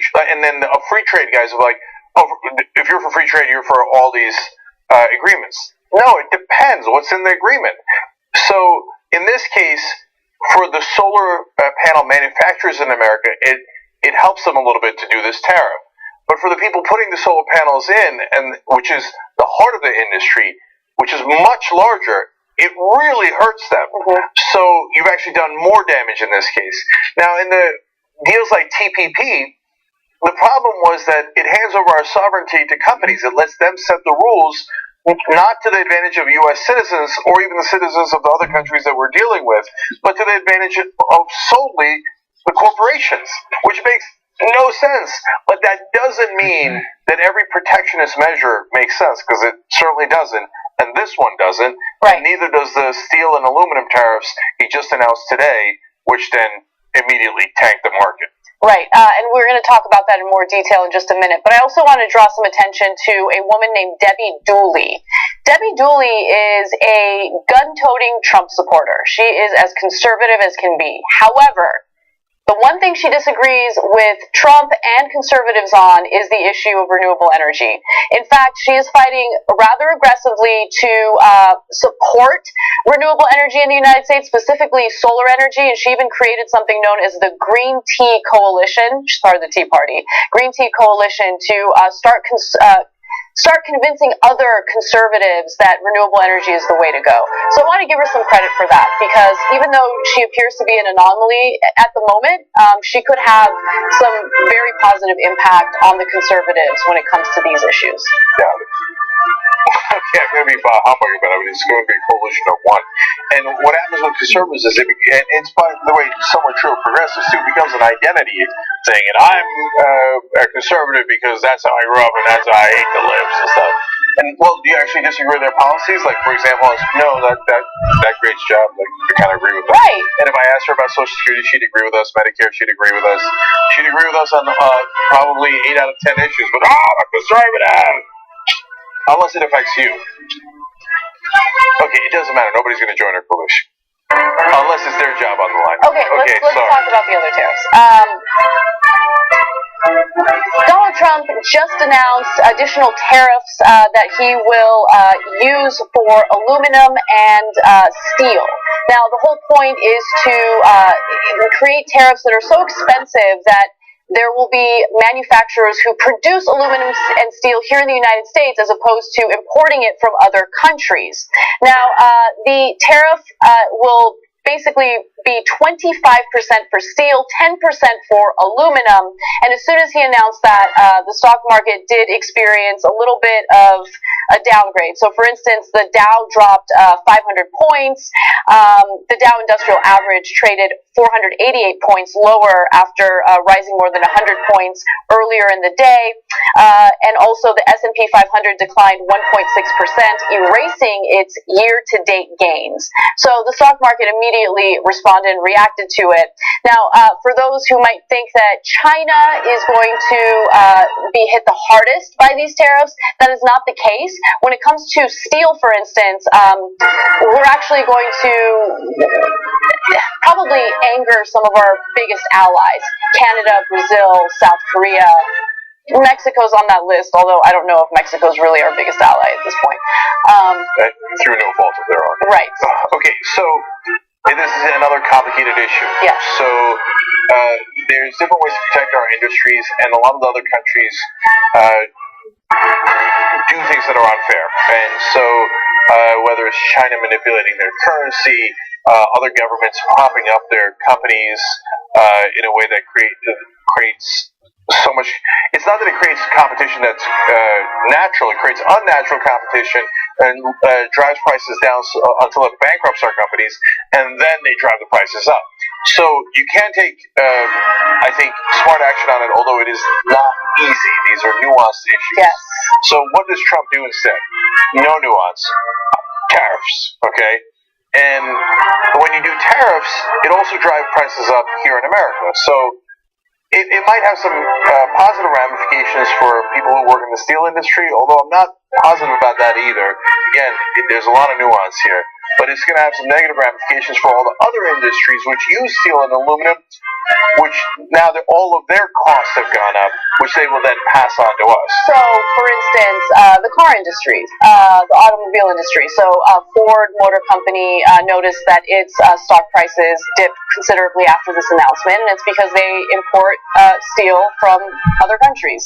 And what do you think they're going to do? You think they're just going to absorb those costs? No, they're going to pass it down to you. So, yes, I agree. It's an incredibly nuanced issue, and there is the upside of, possibly pushing for the manufacturing of products here in the United States rather than importing it, but there are also people who might lose their jobs because of this, right? If companies need to cut costs in order to absorb some of those tariffs, then they're going to do it. I mean, they're going to look after their bottom line. So we'll see how this plays out. It was just announced, and by the way, he hasn't given any real details yet. So the details are expected to be announced next week. So when they asked him, why'd you do it? Mr. Nuance, are you ready? Buckle up. He said, because without steel and aluminum, your country's not the same. We need it. What does that mean? Well, I think what it means is, look, there have been people in his ear about how this is a national security issue. because that steel is necessary to build the weapons for our Defense Department, right? And so the people who support these high tariffs did something incredibly clever. They started running ads during the cable news shows that Trump watches. And it's been working since June. According to the New York Times, Trump has been eager to announce these types of tariffs. And on 8 separate occasions, his advisors told him, we need to think about this a little more before you do it. And finally, he became impatient and just decided today, I'm doing this. And to be fair to Trump, he promised it during the campaign. He did, yeah. Right or wrong, sound policy or not, he promised it during the campaign. And so on this one, he is doing what he promised. On many of the other issues, he didn't. The carrier didn't actually keep the jobs here. So he has proposed to cut Medicare and Medicaid, which he said he wouldn't cut. I can go on and on and on. But he promised tariffs, and he's giving you tariffs. So be careful what you wish for. You just got it. Yeah. All right, we got to do one more story before we end the show. The wife of a Special Forces veteran is facing deportation. Her name is Elia Crawford, and she resides in Virginia. Elia Crawford is the wife of retired Sergeant First Class Bob Crawford and could be deported if a Virginia immigration court rules against her. She fled her own home country of Honduras in 1999 following Hurricane Mitch. She married Bob Crawford in 2001 when he was still on active duty. The couple has 2 sons. Now, for vets and active military members, there is something that makes it easier for their spouses to become U.S. citizens. But since there is a deportation order in place, and since the Department of Homeland Security refuses to rescind that deportation order, they're not able to apply for the green card. This procedure is known as the parole in place that would allow for her to remain in the United States and apply for that green card. They are not allowing it. And so, unfortunately, this family could be torn apart as a result of the Department of Homeland Security under the Trump administration being incredibly draconian when it comes to immigration issues. By the way, Melania came in on a tourist visa and then worked. That is not legal. She should be deported. If they're deporting this veteran's wife, they should deport Melania Trump. Young Turks. Bye-bye.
Live from the cheapest venue they could find last minute, put your hands together for the first ever Calgary Poker Awards. And here's your host, Kevin Martin.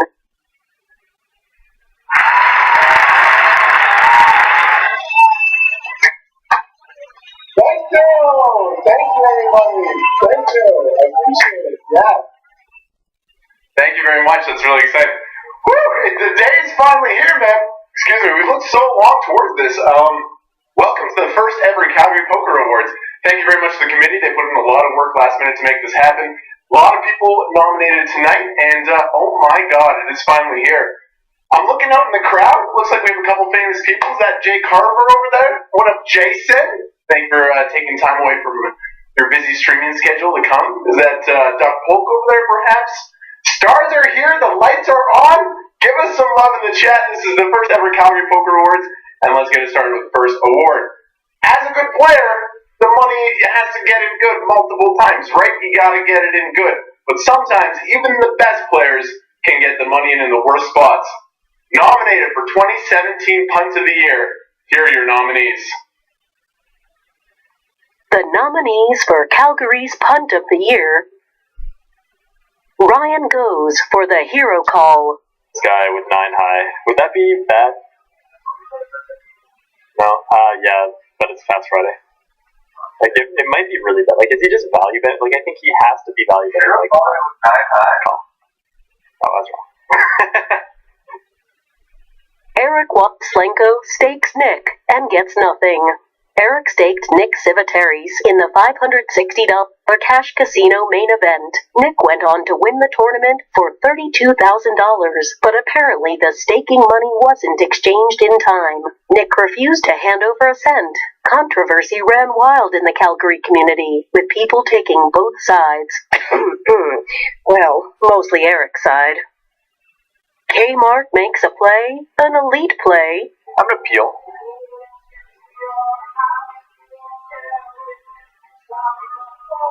Wow.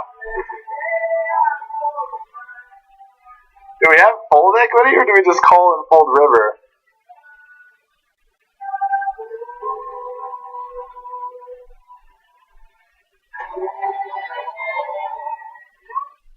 Pretty close between peel and shove turn. I'm not sure which one's better. That's it. Alright, so main event.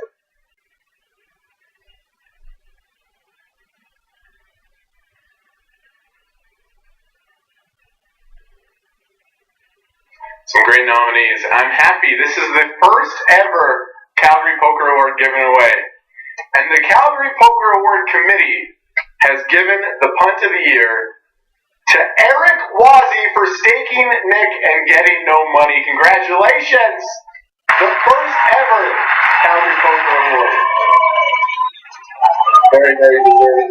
Eric, unfortunately, couldn't be here today, but he did send in a appreciation video, so let's see what Eric has to say. Hello everyone, honored to be recognized for 2017's Punt of the Year. Just a reminder to everyone not to back degenerate scumbags. And hope to see you guys all in Montreal for the Party Poker Millions when I come back to Canada. See ya.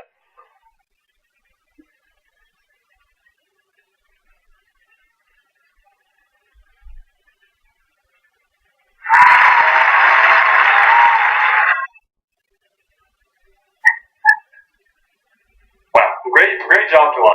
Great job, Jawan. You know, it was truly a hard award to win. Our second award of the night is going to Event of the Year. Throughout Calgary, there are many venues that throw on amazing awards and events. And here's the award for the best event this year.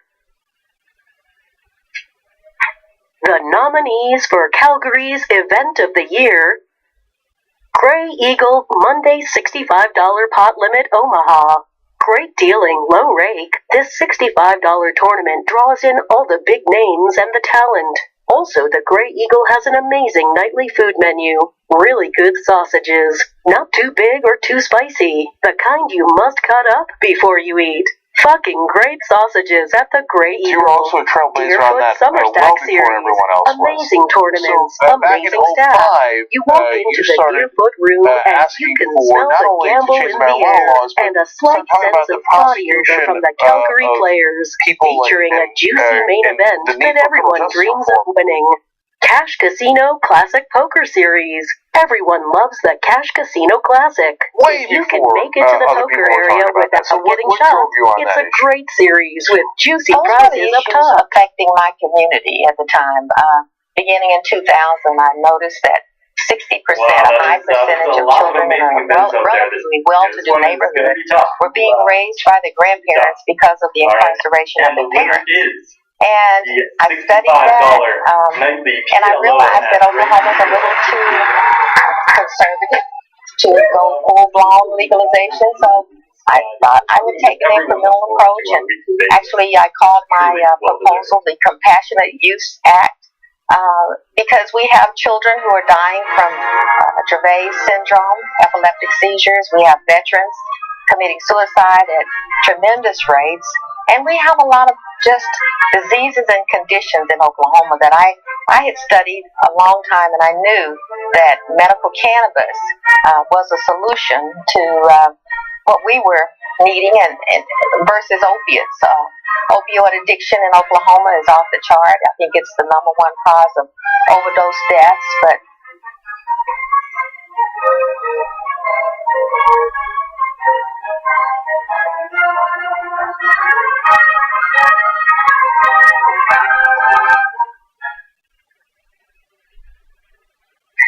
Alright, so I guess it's my turn to present this amazing award. So the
positions on cannabis, which could actually help people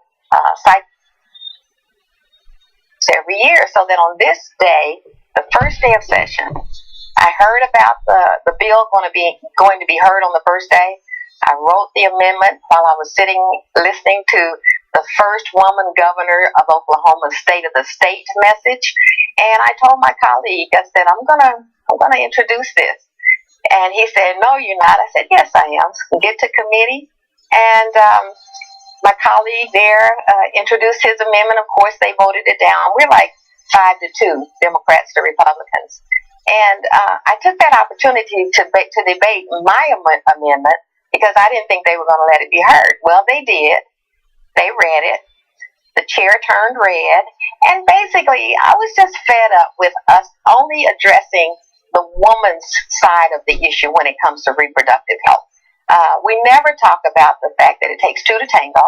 And so I just made that point very poignantly that literally when a man ejaculates anywhere other than in a woman's vagina, it would be considered a violation of the personhood bill. Of course, my bill was voted down. But in the meantime, the Daily Show contacted me, no local media, but international media contacted me, national, wanting to know more about the proposal.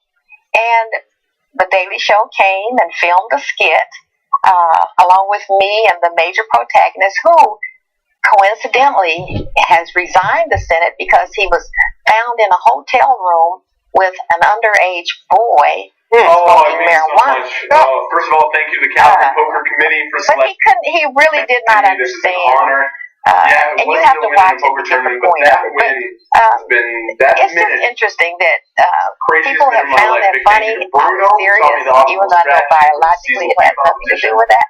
But I was one of perhaps 5 or 6 women legislators that year who drew up ironic and sardonic amendments to those kinds of proposals. And I think it worked. They released the skit the day before the bill was supposed to go to the House floor. The bill never went forward from that point. And I want all the credit because that year an amazing coalition of women came together. We had women who were in favor of in vitro fertilization, who normally don't coincide or collaborate with women who favor abortion. But all groups were working together, and we had a pink wave rally. That's where my colleague, former Senator Judy Eason McIntyre, and I held up a sign that said, if I wanted the government in my vagina, I would a senator. So that made national news. But we had fun, and it worked. It worked. I mean, sometimes you just have to do what you have to do. So I want to be clear. We covered it at the time, and I thought it was brilliant. So there's 3 reasons why Senator Johnson's bill there made sense. Number one, if they're going to try to control women's bodies, why can't we control guys' bodies? You don't want control of guys' bodies, then don't control women's bodies. Number 2, you say you're worried about potential life. A fair point. Potential life, right? And number 3, they base their so-called pro-life position theoretically on the Bible. Well, the Bible also says you shouldn't masturbate. It's called onanism, and it's a sin. Wow. Okay. So, which one is it? Do you believe the Bible or don't you believe the Bible? This one means. And back to marijuana. God created it in Genesis 1 and 29. A personality that smiles and is charismatic and can so in the Bible Belt state of Oklahoma, I'm not ashamed to advocate for changing our policy. I'm not ashamed to advocate for a progressive policy along the same style as Bernie. I'm the only Bernie superdelegate in the state of Oklahoma. And I just believe Oklahomans are ready for a bold Calgary's change Poker Personality of the Year. And I can't think of anyone more bold Ryan than me. There are like 11 the young people in the race, charismatic and I'm the live only pro, woman, has been and I'm in the the only Calgary person of color. community for a Well, long look, time. if you want bold, He's recently taken then his you're gonna talents go to the Connie Twitch Johnson. streets, That where one's he's one clear. of the I don't think up-and-coming anyone can stars dispute on the that. platform. So I want to give everybody the links here. Aaliyah, ConnieForGovernor.com is the player and website. poker reporter, And then, of course, you got donation and all volunteer over the links world as well. in 2017. And go She to her worked on website and read her exclusive policies, because she got high great rollers policies on and multiple educational, World Series of healthcare, poker events. government While she's corruption. living the good life, she always Please check finds her that way out. back home And with her if you positive can't energy volunteer, to if you can't report donate, on local the links will Calgary be down in the tournaments. description box if you're watching this on Peely YouTube and in Niemer, the comment section on making Facebook. constant appearances Senator on Connie Kevin's Johnson, it was stream, an absolute pleasure. Peely's Thank you for joining infectious us. smile and Thank you so positive much. attitude have brought joy and happiness when we to come back, everyone in the we've got, poker community. a person running for Congress in Texas. He's a Justice Democrat. He's long been involved in the progressive fight. You're going to like him a lot. And we'll find out if he's got a chance to win and what the state of his race is when we return. Sonny, an extremely talented live player who recently moved to Calgary from Toronto. He can be seen at the Pot Limit Omaha live games and recently made a deep in the Aussie Millions main event. Actively involved in charity, Sonny has been an amazing addition to the Calgary poker scene. Local 1-2 grinder. We don't know this gentleman's name.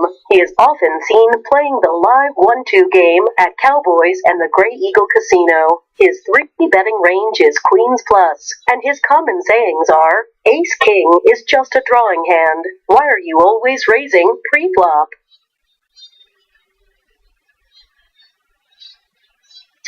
On behalf of the Calgary Poker Award Committee, I am very proud to present Personality of the Year, Peely Niemer.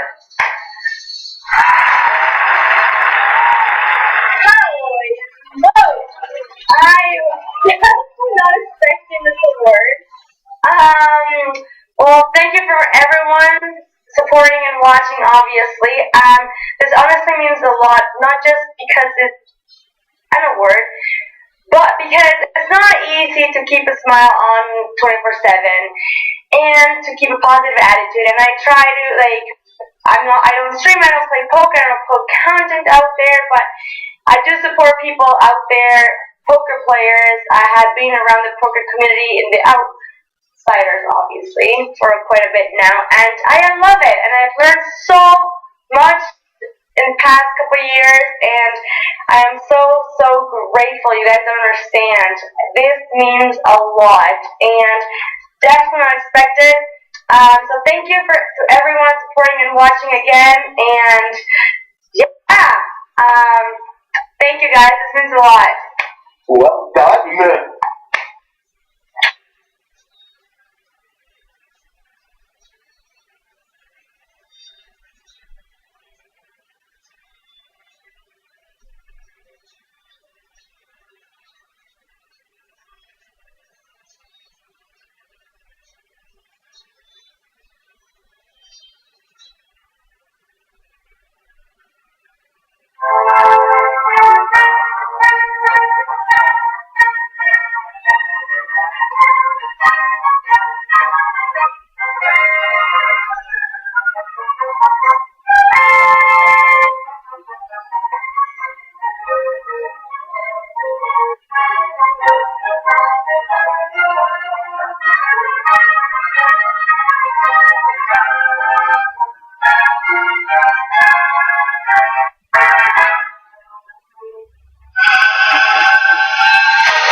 So, not a lot of awards tonight, but this award, it really does mean the most of all the awards. It's a huge award to win probably the most meaningful and special one, which is huge award. It's not just hard work and Revelation dedication, it just comes from like I a want to check in on Brent Welder's race real quick. He's running in Kansas. It's a TYT member. I had asked for $20,000 extra in 1 minute.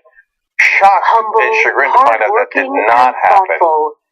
but These let's are see the if we're things that set Albertans and Calgarians apart. by the end of the show. Adam Lamers and Aaliyah bring those qualities to their now poker joining us, reporting Derek Crow. jobs every He day. is just These Democrat. two He's work running in hard Texas reporting 21st District. details and That means he's tournament uncorrupted, updates no for corporate events PAC money. across the globe. And It's Derek never about has them actually or been their a story. long-time It's a progressive selfless fighter. job, but they So never Derek, complain. welcome to the show. Their job is Thanks to for push having me the on, Jake. spotlight onto No problem. others. So, you have fought in the past December 2017. in terms of it was time for getting, their turn in front of the facing camera. arrest, protesting the healthcare bill.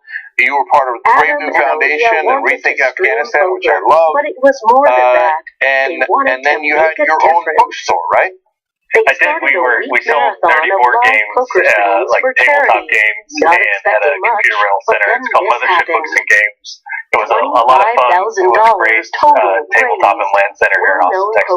You know what? Wait a minute. When did you start it? Because one of our hosts might have been one of your customers. From our hometown of Calgary, Alberta. Back in 2012 or so. Yeah, I'm sure that folks may come by. Yeah, no, it's very possible.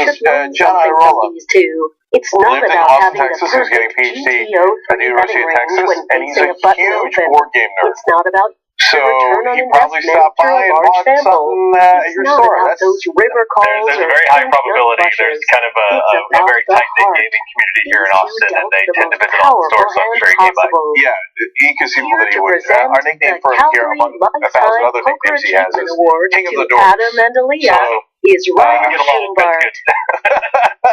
I'm going to tell him about you, Derek. He's going to be your biggest contributor. And by the way, the links to contributor are down below. You can all do it if you're watching on YouTube or Facebook. Okay, so then why get into politics? Sure, well, it's really simple. I have a 3-year-old son, and when we started this race, Lamar Smith was the presumptive Republican nominee. He was one of Donald Trump's first backers. He's also the climate change denier in chief in the U.S. Congress. And every year that my son has been alive so far has smashed the temperature record, and it's been extremely alarming to me. And to have a congressional representative here who is committed to making sure that Exxon makes a profit instead of looking after my son's future was just intolerable to me. He was also Trump's first contributor in Congress and was a very strong backer of Trump. He's the guy who said you should get your news straight from Donald Trump. And when I looked around looking for people who could beat him in this congressional cycle, I just didn't see anybody that shared my values or my passion working strongly enough to do that. So I threw my hat in the ring. Yeah, look, I've been growing increasingly alarmed about climate change. I mean, it's a funny thing to say because we should have been alarmed all along. And I've been talking about it on the show for a long time. But man, that news that the North Pole was 38 degrees warmer than average the other day was unbelievable. And then probably a lot of people didn't see this, and of course didn't make this connection, but in Greenland, there's an area that is almost never below freezing, or above freezing, I should say. And they were, for a record-breaking amount of time. But at one point, they were the same temperature as Los Angeles, where I live. Right, it's terrifying. And at one point, during that incident that you're talking about, the Arctic was warmer than Europe. And when we do things like that and just let them go by without taking strong congressional action, and I say when we do things like that because this is a man-made emergency that we're having here, we're setting up the destruction of everything that we would think of as the American dream of future freedom and prosperity, because our political order can't survive the pressures coming from climate change. And that's why people need to really take this seriously. Yeah, no. I guess what I'm trying to impress upon people lately is climate change is not something that's coming. It's here. We're in the middle of it. And so it's only going to get worse from here on out. And then I'm afraid that when we panic, it might be a little too late, especially when the methane is released. But let's talk about the state of the race, because Lamar Smith is now retiring. So now the Democrat in the race has a much greater chance of winning. So that's good news. So then are the National Democrats getting behind you? We haven't seen any sign of that yet. They're welcome to come play a positive role in this race if they feel like it. But what we've seen so far instead is that they've recruited an ex-Republican who doesn't live in the district to run in this race, which is extremely disappointing for folks who want to see progressive change in this district. For our part, though, we've been running since April on a really progressive message of fighting for a country that works for everybody and not just corporations and the rich, fighting for policies like Medicare for all, climate change action, raising the minimum wage, ending the student debt crisis, and fighting the stupid border wall and the attack on dreamers. And it's unfortunate that instead of getting behind a message like that, the establishment has instead decided to recruit someone who sits on the board of the Texas Association of Business, which is a group that describes itself as the most powerful conservative business lobby group in the state. Someone who supports fracking, someone who takes corporate PAC money and money from executives at places like Goldman Sachs. We are fighting, on the other hand, for a future where those forces don't get to dictate our politics. And just to tell you how important that is in this district, you know, a minute ago we're talking about climate change. We're here in this district as well. We are along in District 21 here in Texas, flash flood out. And we've had several instances in the last decade where, because we haven't taken vigorous action on climate change, we've seen floods and fires and storms here that our own state climatologist has called very clear signals for climate change. And to have that be the situation and have national Democrats lining up behind somebody who supports fracking in yesterday's solutions to the energy crisis is really unfortunate. But Derek, you really claim to be the top progressive in the race when only New America, Democracy for America, Justice Democrats, National Nurses United, the People for Bernie Sanders, and Our Revolution has endorsed you. Now, That's the show. I think that they're endorsing us because we've been a consistent, aggressive progressive since the beginning of this race. We're not going to make any apologies for that. That's the message that can heal us after 4 years of Donald Trump and after 30 years of inaction on climate change and income inequality. And we think that the dynamic at play nationally and locally argues for someone fighting for progressive values without apology, and someone who's not going to do a song and dance depending on what room they think they're in and whether it's a Republican or a Democratic crowd. That's a way to waste the progressive energy of this race. And we've been talking to people about the math here in this race. You know, there are only 12,000 swing voters in this district, but there are 56,000 people people in this district that have voted for the Democratic nominee who tend to stay home in a midterm election. And we think motivating those people to come out and vote for progressive is the right way to go. So I want to give the links to everybody. The website is electrow.com. That's ROWE, of course. And all these will be down below in the description box on YouTube and in the comment section on Facebook. There's a donation link. But look, there's a lot of progressives in that district. Go volunteer for Derek. That makes a giant, giant difference. And people power, especially in these districts, have a chance of overpowering the corporate money, whether it's on the Democratic side or the Republican side. That's absolutely right. And actually, we have last-minute block walks happening this weekend. You know, early voting in this district ends tomorrow, and Election Day is on Tuesday. And folks who want to participate in the Austin or San Antonio area should absolutely sign up to do that. And if they can't sign up to volunteer in person, they should absolutely donate, because if that makes you part of the team, we're going to print literature and hand it out immediately to people with any donations that come in. So either of those things are a great way to participate in this district. So, and if you're in Texas, you got to understand, if you don't know it, I've been saying it now for about 10 days. You can vote now. You can vote now, right now. Right now. Go vote. And you can vote tomorrow. And if you volunteer for Derek Crow, you can help them and get out the vote both tomorrow and, of course, very important, on Election Day on Tuesday. So, Derek, we're going to cover those races right here on the Young Turks on election night. Cross our fingers, and there's 7 just Democrats that are in those races, and you've got a great chance. I saw that you won a straw poll already in that district. So Derek's got an excellent chance of winning, but you can make all the difference. So get out there and fight for progressive values and make sure that wins instead of the corporate Democrats. Absolutely. And I think if folks want to see progressive change in Texas, they got to do that, not just in this race, but in every race across the state. You know, there are folks running in virtually every level of government right now in this district and in this area. And there are folks that believe what we believe. They believe what Justice Democrats and Bernie Sanders believes. And if you can find those races and volunteer from them, you'll not just drive out, turn out for that race, but for all the other people that share those values. All right, Derek Crow, everybody, running in Texas. Thank you so much for joining us. Appreciate it. Thank you, James. Take care. Yep. All right, we're done. We are going to come back and do a post game for you guys. I want to get back into the issue of Should Melania Trump be deported? I'm pretty much serious. TRTnetwork.com/join to become a member and hear that post game. We'll be right back for you guys.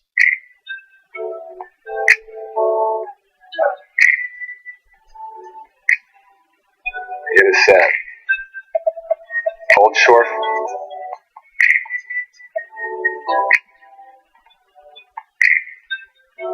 I have double suited.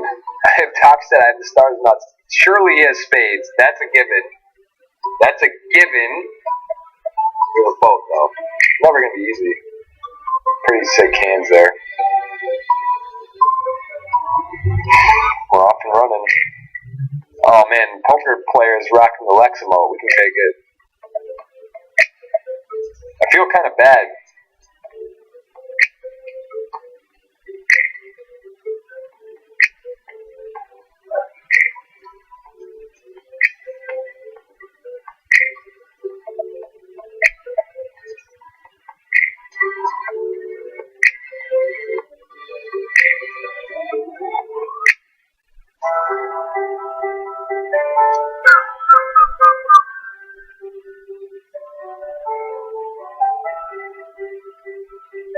One Sleep Hippie T-show here, is that, I mean, are we just getting punked?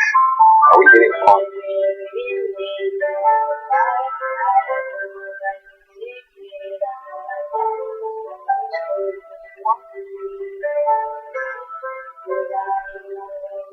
Alright, so we got this still. We got 16-5 in this.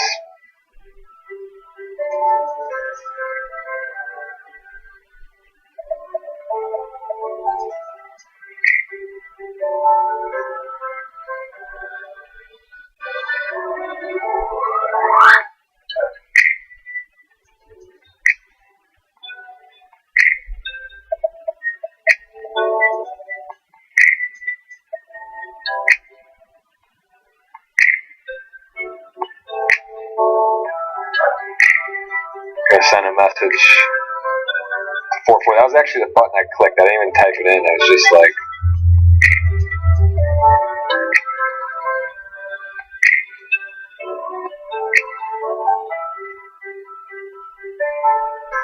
we have ace of diamonds.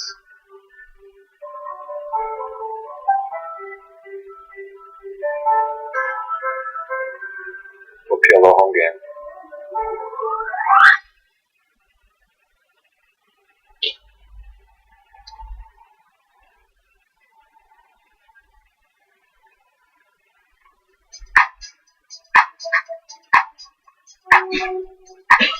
Top 44.